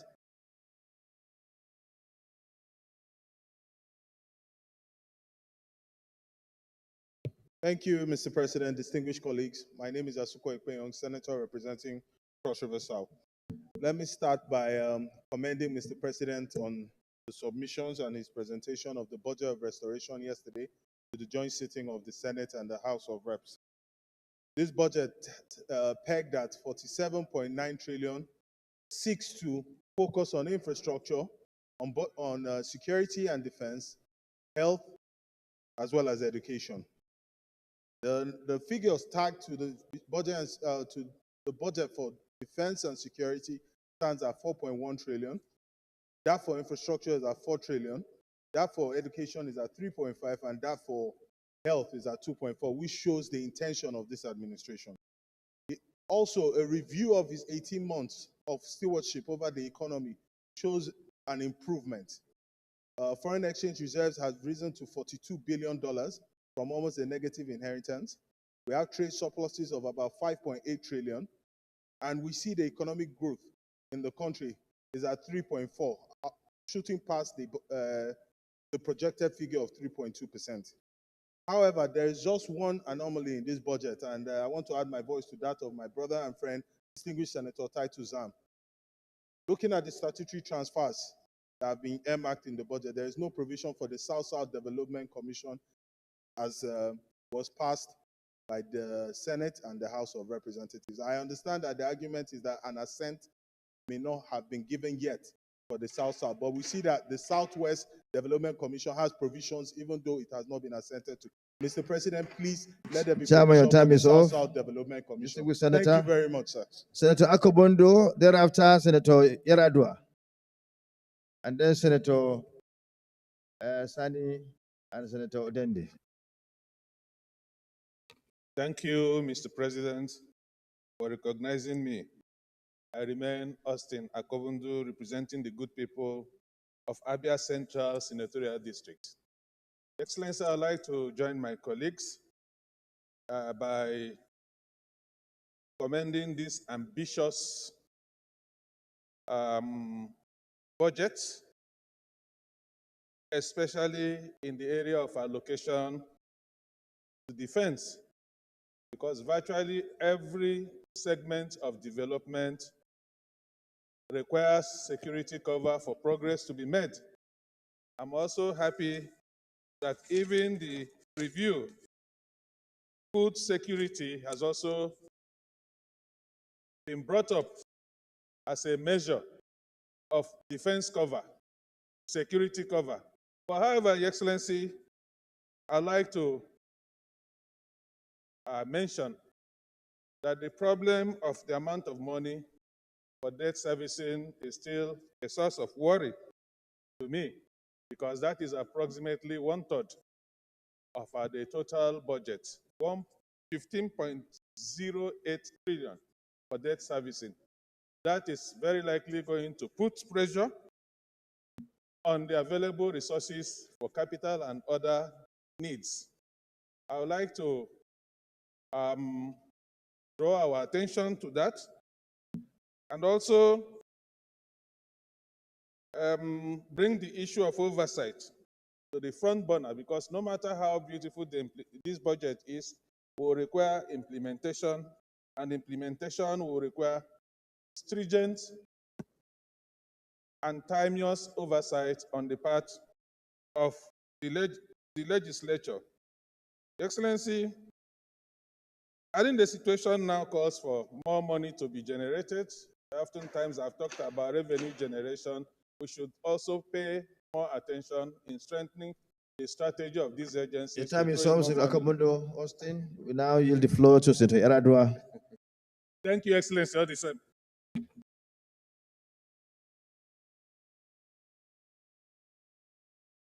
Your mic, Senator Akobondo. Thank you, Mr. President. My distinguished colleagues, I am Abdulaziz Musa Radua, representing Katsina Central. Mr. President, I want to join my colleagues in commending Mr. President President Bola Ahmed Tinubu, Grand Commander of the Federal Republic, and the Commander-in-Chief of the Armed Forces of the Federal Republic of Nigeria for a beautiful presentation of the budget yesterday. I want to also commend him for considering very critical sectors that are critical to the development of this country, and considering security as the first critical sector by allocating 4.06 trillion to the Defense and Security Agency. I want to use this opportunity to draw attention to my distinguished colleagues, Mr. President, that security is paramount, and as mentioned by most of my colleagues here, without security, there will be no development. So it is important to understand that the security agencies, armed forces of this country need a lot of resources allocated to them to enable them carry out their duties, especially the Nigerian Army, which is deployed in the 36 states of the Federation and the Federal Capital Territory. The strength of the Army, though is inadequate, it is important for us to Senator Abdulaziz, your time is off. 30 seconds. Okay, 2 seconds. Yes. Mr. President, thank you for giving me this time. I just want my colleagues to understand the need for us to allocate more resources to the Army, considering the nature of operations that they conduct, because we need them to, as quickly as possible, take care of the security situation of this nation. Noted. Thank you. Noted. Thank you very much, and noted. Senator Sani Wasiu, you have 2 minutes as usual. And thereafter, Senator. Then. Thank you, the Senate President. I remain Wasiu Sani Eshinlokun. I rise to commend Mr. President for this budget. I look at it and I saw a quantum leap from what was presented last year to this year. Do I think it is achievable? Yes. Very, very achievable, and I think that we should all work together for it to be realized. And however, there are certain concerns that I have. Basically, one is the fact that since year 2023, when this administration came on board, they moved fisheries to the Ministry of Marine and Blue Economy. But despite the best effort, the Ministry of Budget still put the budget of fisheries, Department of Fisheries, in Ministry of Agriculture, which hampers their development and the usage of the funds allocated to them. Also, I also want to talk about the allocation of resources. 50% is to that all this agency. There is difference between a service rendering agency and a collection agency. FIRS is a collection agency. Custom is a collection agency. NPA is a service rendering agency. Without them rendering those services, the money cannot be realized. I look at the maritime sector and I find that what custom is generating now, 5 trillion, they've done beautifully well. But it can even be increased to 20 billion in the next 5 years. However, if NPA does not get the desired revenue at the appropriate time, we delay the services. And when there is demurrage, no boats will come. And if boats don't come, custom will not realize that money. I just think that we should put those things in perspective. And I just think that for me, the budget is perfect. However, the underlying assumption, security, the government has done its own bit. We also, and the community leader must also do their own bit. We must support government. We should not allow our people to do what is not right. And I want to say, the budget is a very good one. Thank you, sir. Senator Emmanuel Odende. Thank you, Mr. President, my distinguished colleagues. My name is Emmanuel Memga Udende. I represent the very good people of Benue, Northeast. Mr. President, I join my colleagues to appreciate the President for the 2025 appropriation bill. The budget fundamentals and assumptions are good, except for the fact that we peg Naira 1,500 to $1. It is very difficult to control inflation at the rate of 1,500. Apart from that, I appreciate Mr. President for prioritizing security.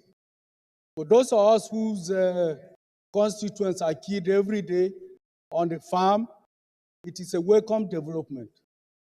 We believe by 2025, when this budget is implemented, our constituents can go to the farm without fear of being killed. That will go a long way in boosting agricultural production, just boosting food security.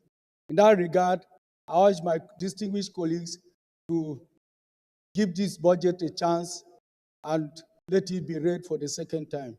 Thank you, Mr. President. Senator Sunday, Senator Sunday, you have the floor. Senator Kumbuwe, Sunday.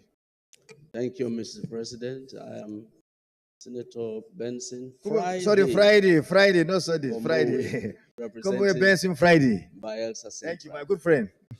Excellency, thank you very much.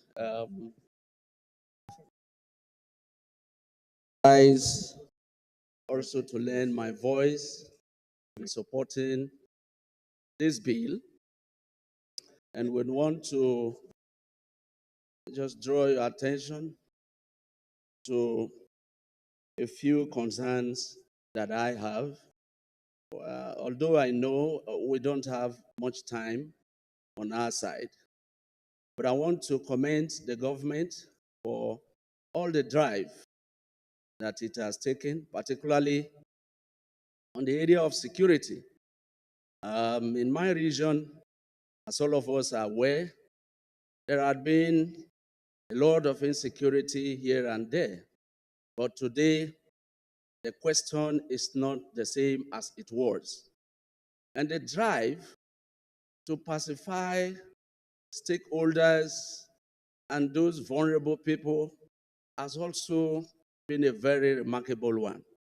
However, I want to point that drive also have brought a lot of improvement, particularly on the area of revenue generation. But my people and my area, I always want to emphasize that whatever Nigeria stands to gain today, much of it relies on what the Niger Delta is able to come up with. But as it were, the cry has always been the same. As far as I know, the cry of poverty, insecurity, education deficit, health challenge, all over the country is the same. However, we suffer it the most. And I want this budget to address these issues very frontally, Mr. President, very frontally. And in doing that, we'll be very happy. Senator Kumbuwe, your time is off. Yes, Even though you're my friend, I can't help it.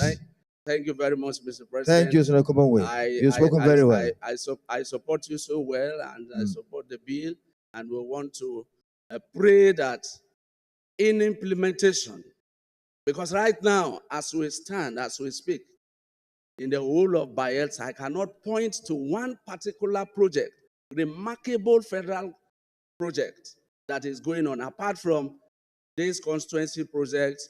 Solar light is not an issue that anybody should be relying or depending on.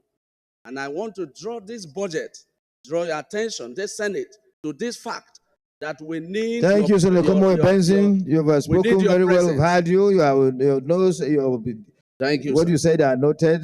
Thank you very much.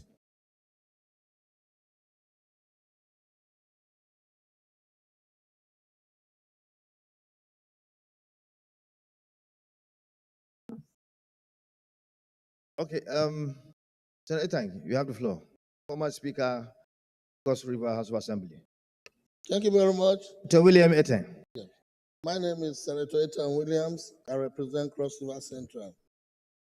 Mr. President, I thank our president for his intention being known in that document. The budget is an estimate and a goodwill from Mr. President that we've seen. We've seen that, yes, all the bills, the motions we've done here over the year, he has put them into work by making provisions for security, by also improving on our infrastructure. I'm so particular about the Lagos-Calabar coastal road, which to me makes sense to my people. But I will thank Mr. President also for making an attempt to improve and make more provisions on security. I would say, yes, this bill should be read the second time, and then while we go into the nitty-gritty of this bill, because at the other stage, we now deal specific. But they also make a provision for the South-South development. Senator Etang, your time is off. Thank you. Senator Jewel, you have the floor. Senator Jewel Thomas, you have the floor.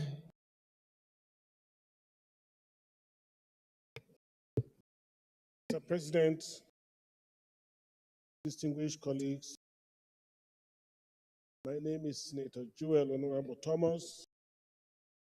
I represent the good people of Delta South Natural District. Mr. President, I want to join my colleagues to appreciate the President for taking a bold step to restore and to secure and bring peace to our country. I also want to commend him for trying to rebuild prosperity for our people in 2025 budget.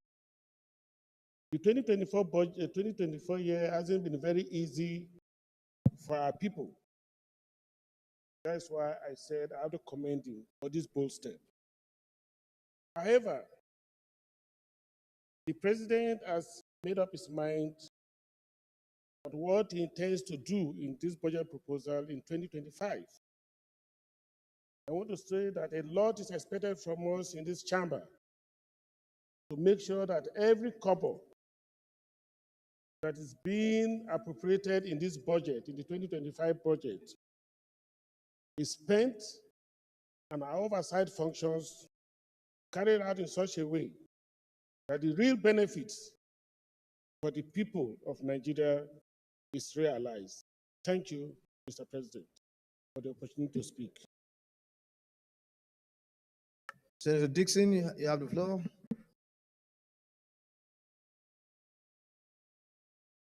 The former two-time governor of Bayelsa State and former member House of Representatives, where he served as chairman Committee on Judiciary. Yeah, Your Excellency, Mr. Senate President, I stand on Order 83, and I move that our time should be extended beyond 3 o'clock. I so move. Minority Leader.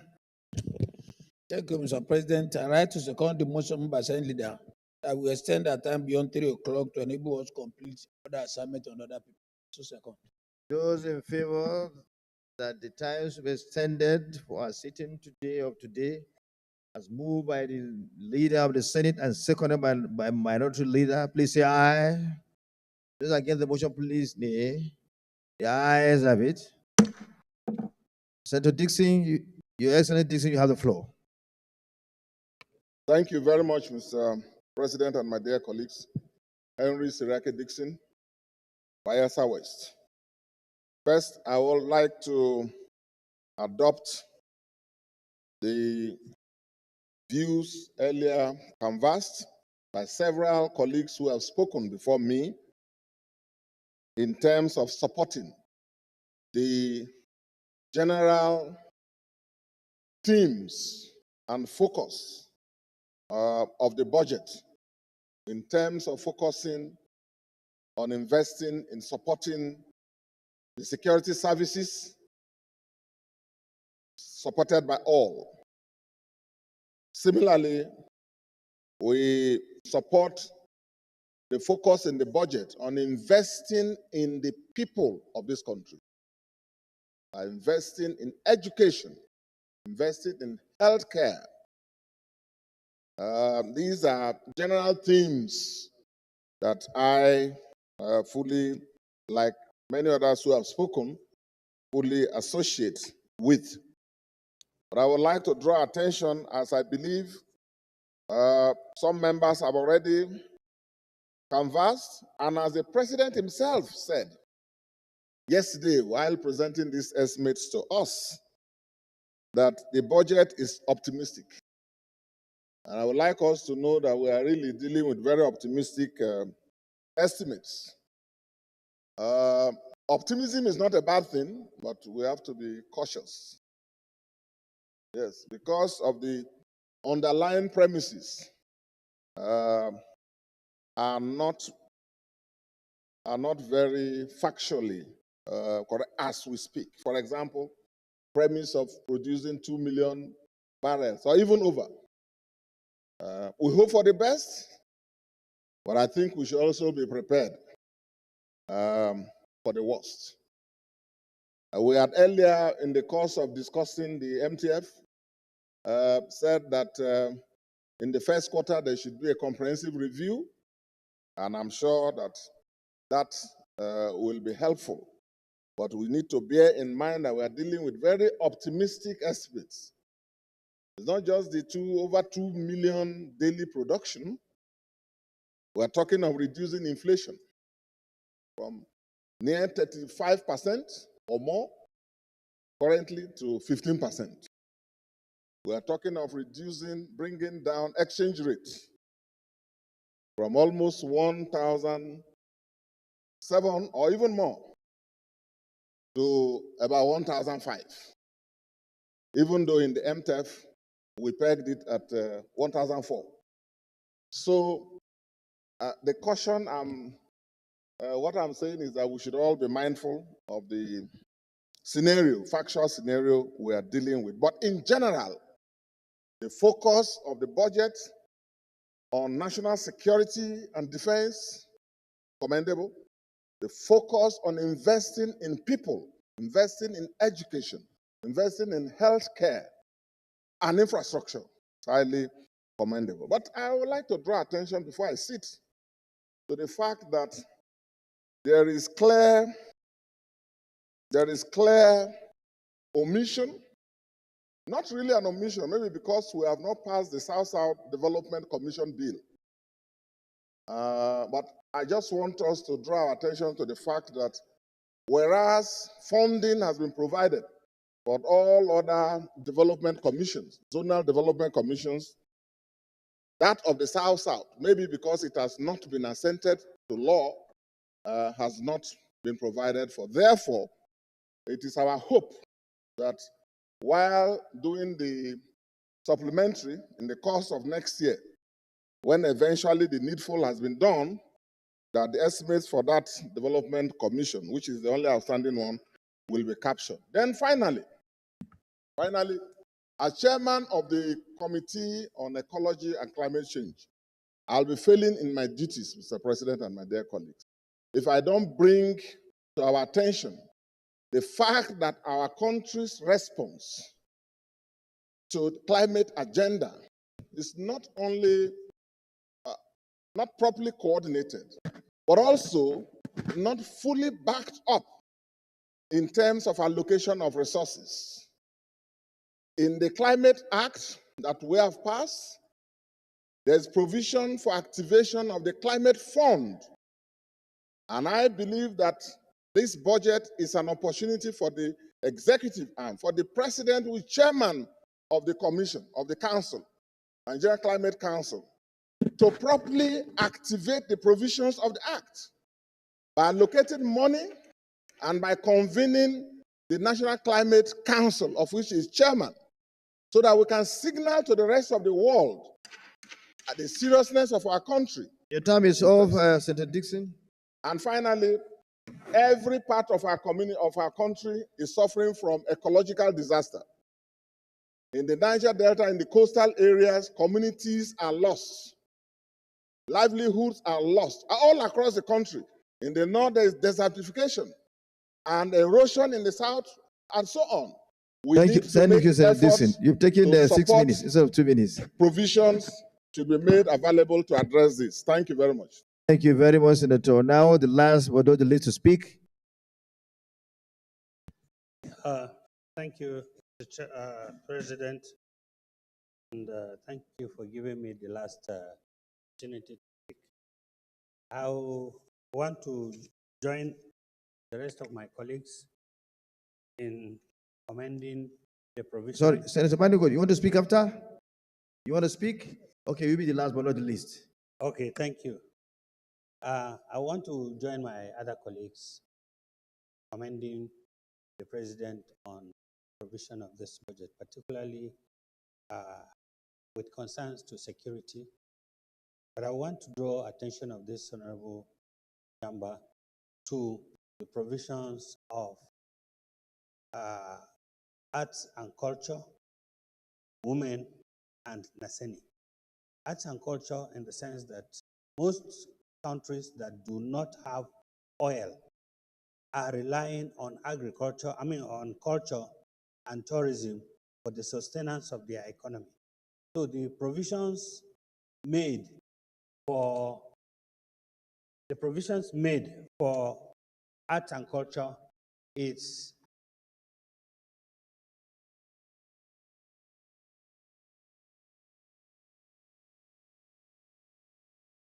You're welcome, sir. I was watching you. Yes. So you have about 5 seconds. Yeah. So most of the countries in the world that do not have oil rely on tourism for the sustenance of their economy. I think a lot has to be provided for art, for art, culture, and tourism to be able to generate revenue. This ministry is capable of being self-sustaining. And then women affairs, you will discover that most of us are here thanks to women, because when it comes to voting, women come out more to vote. But you look at the provision of the budget for the Ministry for Women Affairs, it's very meager. Please, I call on this chamber to look at what can be done to be able to make it better for women to be supported to get to give us more support and sustain our families. Thank you very much. Senator Banigo.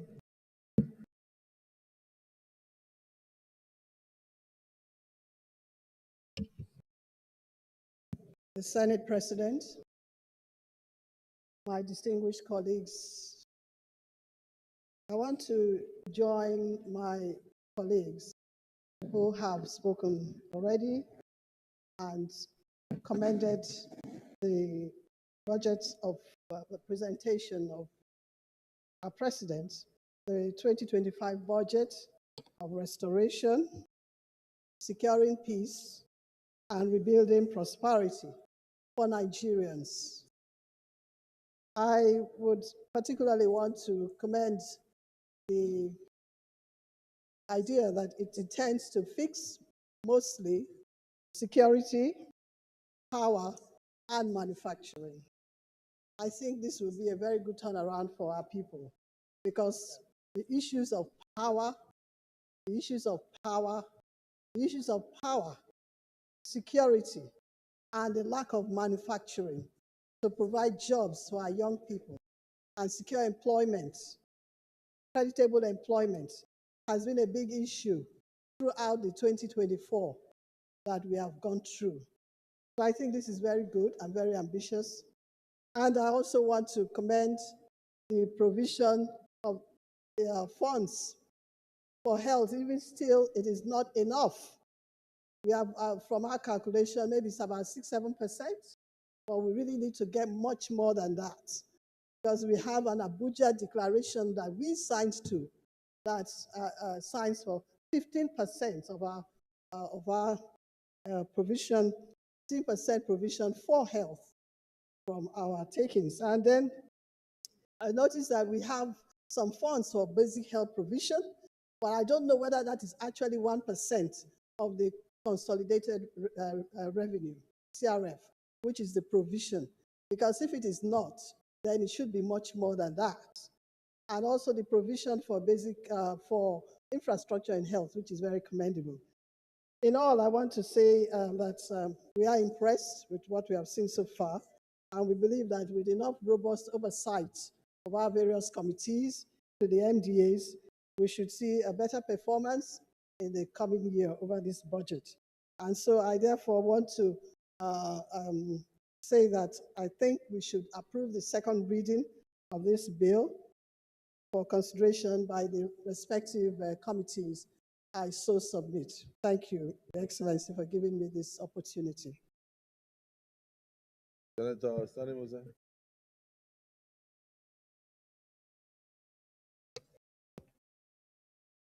Mr. President, my distinguished colleagues, my name is Mohammed Sani Musa, representing Niger East. The presentation of the budget 2025 that was christened Budget of Restoration, Securing Peace, and Rebuilding Prosperity. I think if there's any opportunity we have, is this time. With this budget, it will be able to reflect that our reform agenda is working. It will show that the government's agenda is working if we are able to achieve what has been set out. Bringing down inflation from 34.6 to 15% will be unprecedented. And it has happened in some economies. It has happened in America, we have seen it. And how did they achieve that? They tightened quite a lot of leakages that they have. And then they strengthened all the areas that they will be able to generate, whereby their deficit is being controlled, and which, from all indication, this budget have shown that debt servicing will be upheld. It has also shown that revenue generation will increase. It has also indicated that for the first time, or even more than any other time, if you look at the capital spending, because every economy, if you want to gauge it to see if it's working, you look at the capital spending, because the multiplier effect of doing that, when infrastructures are being constructed, more people are engaged, more employment is being generated. So I believe this budget is one budget that will help this country. If you look at how we have tried as much as possible to meet the growth, worldwide, the growths have declined. But if you look at 2024, you will see that the growth rate Nigeria has maintained is about 3.2%, which is very good. And we are forecasting that by next year, the growth rate will go up to about 3.4, and which, if we do that, it will balance the economy. If you look at the expenditure, the total expenditure for the year, and you convert it to dollars, you said it's very meager. If we are now talking about getting to $1 trillion economy, this is the first stage that we have to.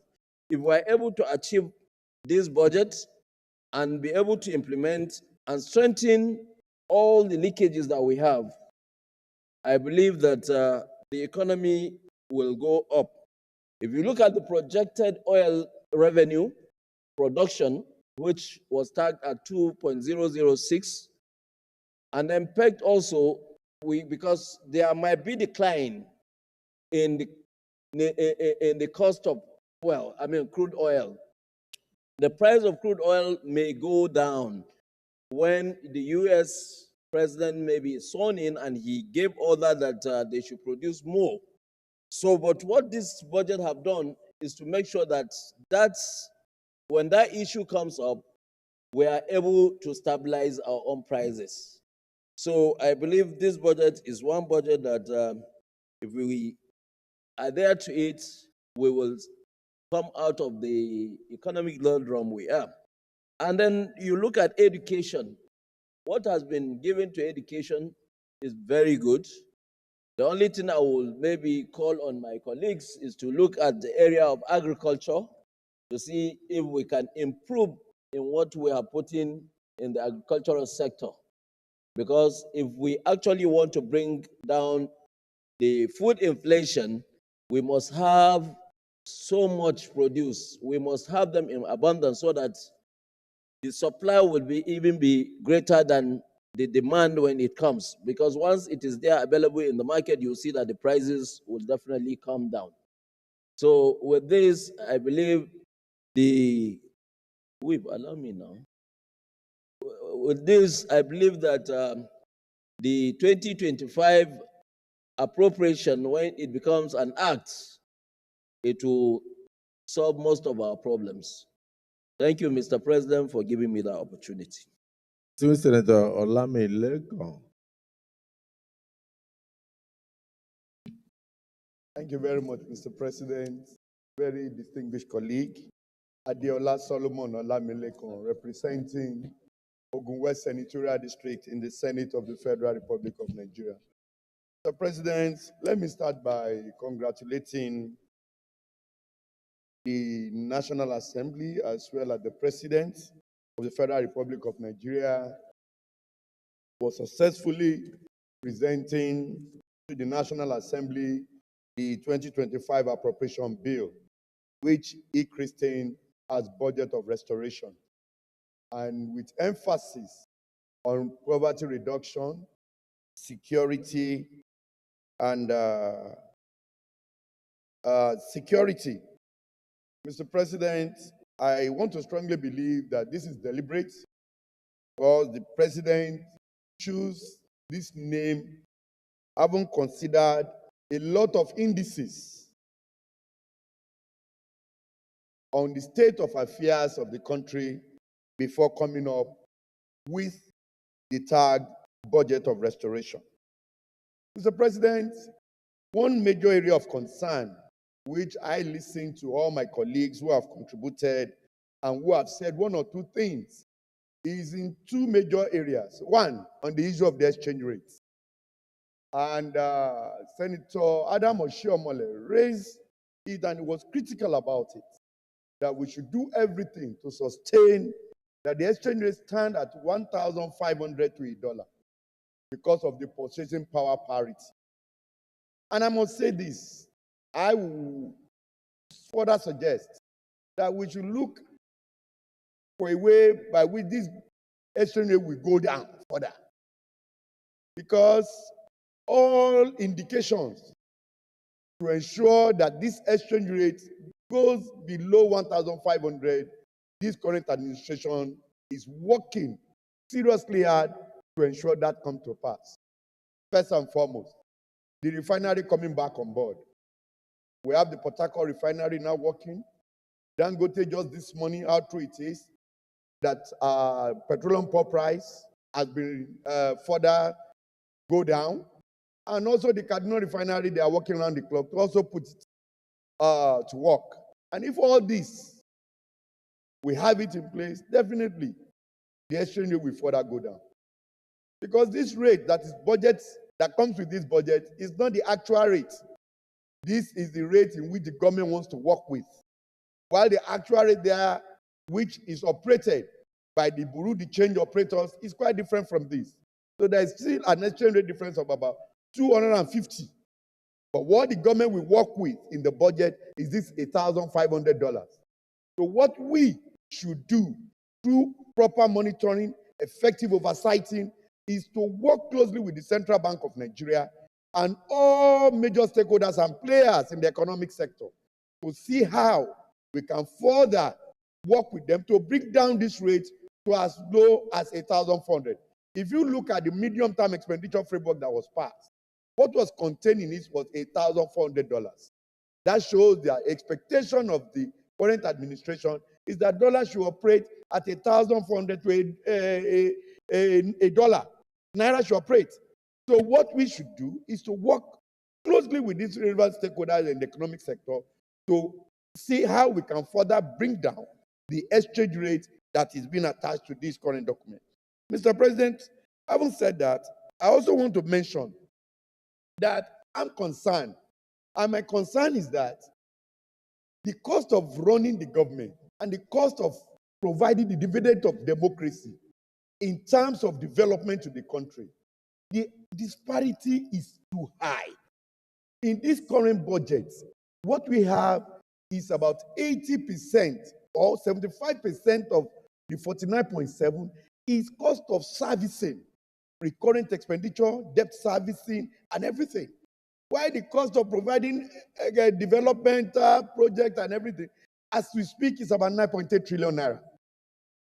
So when you look at that disparity, that shows a lot still need to be done in this regard to ensure that we bring down cost of running the government to at least the barest minimum, so that the cost of providing infrastructure and other developmental things can go up to as much as at least 30 to 40%. And I know this current president, while serving as governor of Lagos State, he changed the trajectory, where we have 40% cost of running government and 55% cost of providing infrastructure and developmental projects across the state. So this is one area that we should also look at and work closely through proper oversighting on the part of our committee chairman to ensure that areas which we can recommend to the government, which we can tag as costs that we can reduce to increase the cost of our capital expenditure, we should also do that and work closely with our agencies and ministry and parastatals, which will be oversighting. Mr. President, having said that, I also want to congratulate the government of the day, at least the growth rate as projected by IMF and what we currently have. There is a disparity of about 2.5% difference, which is a welcome development. That shows that the reform agenda of President Bola Ahmed Tinubu is working. And we can only look or pray for the best in the coming year. Again, another area of concern, which my colleague have also expressed, is the area of inflation. And as we have said, this current document before us has an inflation rate of about 15%. But actually, from the Bureau of Statistics, the inflation rate stood at about 36.4%. That's a differential of almost 18%. So, and I know all the government has put in place this year in trying to curb the inflationary rates to be able to achieve the 15%, we definitely work, which is looking for alternative means of addressing the issue of subsidy through the conversion of our cars to the CNG is there, and also trying to bring our refinery and all others to work so that putting pressure on the dollars can be reduced. All of this will assist to curb inflation, and we should, the projection of 15% that have been proposed by this current administration in the 2024-5 appropriation bill can be achieved. But having said that, that still is due to some other factor, which is one, continuous monitoring, continuous engagement of the executive, and also we pray that we don't see any unforeseen situation that can cause further increase in the inflationary rate as projected by this by the President of the Federal Republic of Nigeria. Mr. President, we should also congratulate the administration. Long before now, I can vividly recollect that the production, oil production, was about less than 1.2 million barrels per day or so. So now we are projecting about 2.06 billion, and we're already at about 1.8 million barrels per day. That shows that a lot of things is working. The security index is improving. And with all of this, I strongly believe that though it's an ambitious budget, but it's still achievable. And that was alluded to yesterday by the President of the Federal Republic of Nigeria. So the budget is very ambitious, but as ambitious as it is, we can still compare it with the budget of some other countries of the world who are not as big as Nigeria in terms of natural resources or availability of resources. But we want to thank God that at least we are moving. We can only believe that by the end of the administration, by 2031, at the end of administration of President Bola Ahmed Tinubu, haven't served 8 years, maybe Nigerian budget would be around 200 trillion or 300 trillion naira. So we are hoping that as we are moving progressively, we will continue to move in that direction so that at least Nigeria can take its pride of place among the community of states in the world. So once again, Mr. President, I have listened to all my colleagues, I've listened to all the observations, and during the consideration in terms of working with the committees and the final output of the budget, a lot of these observations that have been raised will be considered and will be looked into the integrity of it based on their merit, and that will form part of our report and before the eventual passage of the budget. Once again, Mr. President, thank you for giving me this opportunity. I so submit. Thank you.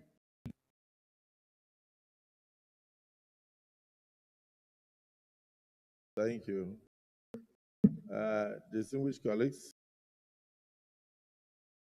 is it the view of the Senate that this bill be now read a second time? Those in support say aye. Those against say nay. The ayes have it. Clerk of the Senate, you may proceed to read the bill for the second time.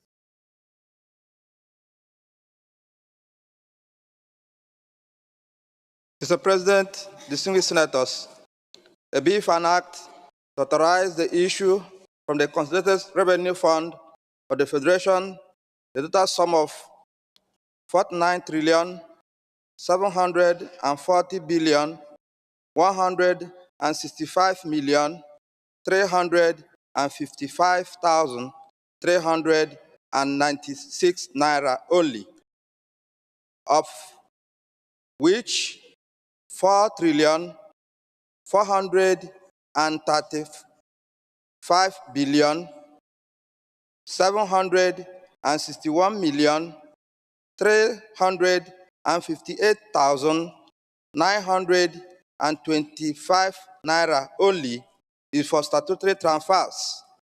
16 trillion 327 billion 142 million 689,549 naira only before debt service. 14 trillion 123 billion 544 million 196,406 naira only before recurrent non-debt expenditure, while the sum of 14 trillion 853 billion 717 million 110,517 naira only is for contribution to the development fund for capital expenditure for the year ending on the 31st day of December 2025 and for related matters 2024. Second reading. Distinguished colleagues, a bill for an act to authorize the issue from the Consolidated Revenue Fund of the Federation the total sum of 49 trillion 740 billion 165 million 355,396 naira only, of which 4 trillion 435 billion 761 million 358,000 925 naira only is for statutory transfers. 16 trillion 327 billion 142 million 689,549 naira only is for debt service. The sum of 14 trillion 123 billion 544 million 196,406 naira only is for recurrent non-debt expenditure, while the sum of 14 trillion 853 billion 717 million 110,517 naira only is for contribution to Development Fund for capital expenditure for the year ending 31st day of December 2025 and for related matters 2024. Second reading taken. This bill is now referred to the Committee on Appropriation to report back to the Senate in 4 weeks.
Distinguished colleagues, let me thank you for your resilience, your nationalistic disposition, your contributions to the general principles of the 2025 budgetary estimates,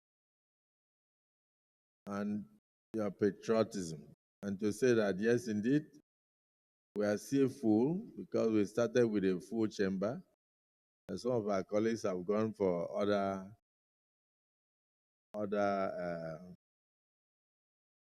duties, other parliamentary engagements. Some are even traveling outside the country. But you can imagine we've had not less than 43 senators making contributions to these general principles of the debate today.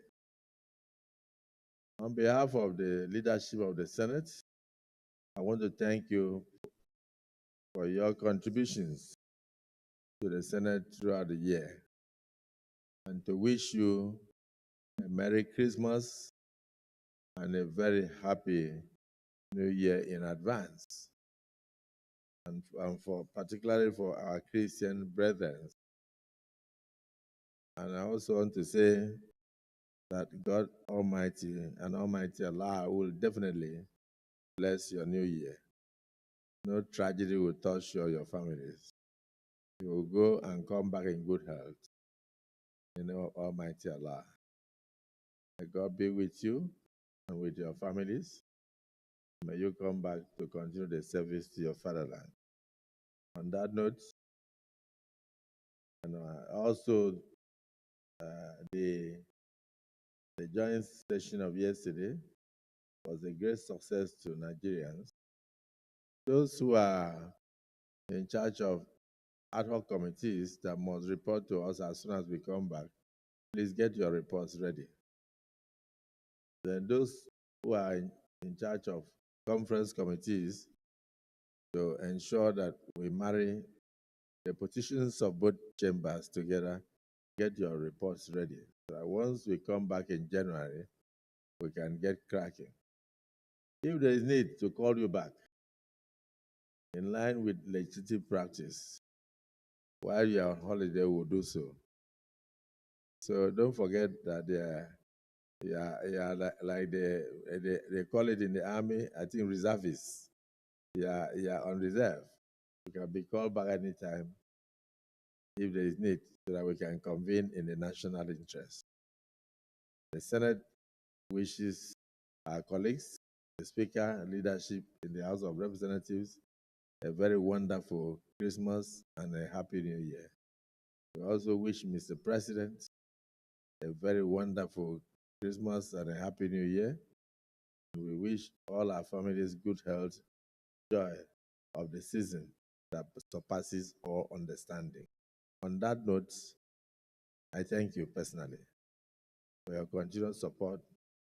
I thank you for your prayers, the Deputy Senate President and all of us. So this Senate now stands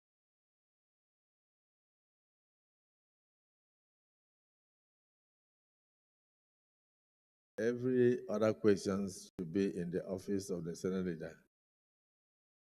This Senate stands adjourned to the 14th day of January 2025. Happy New Year in advance.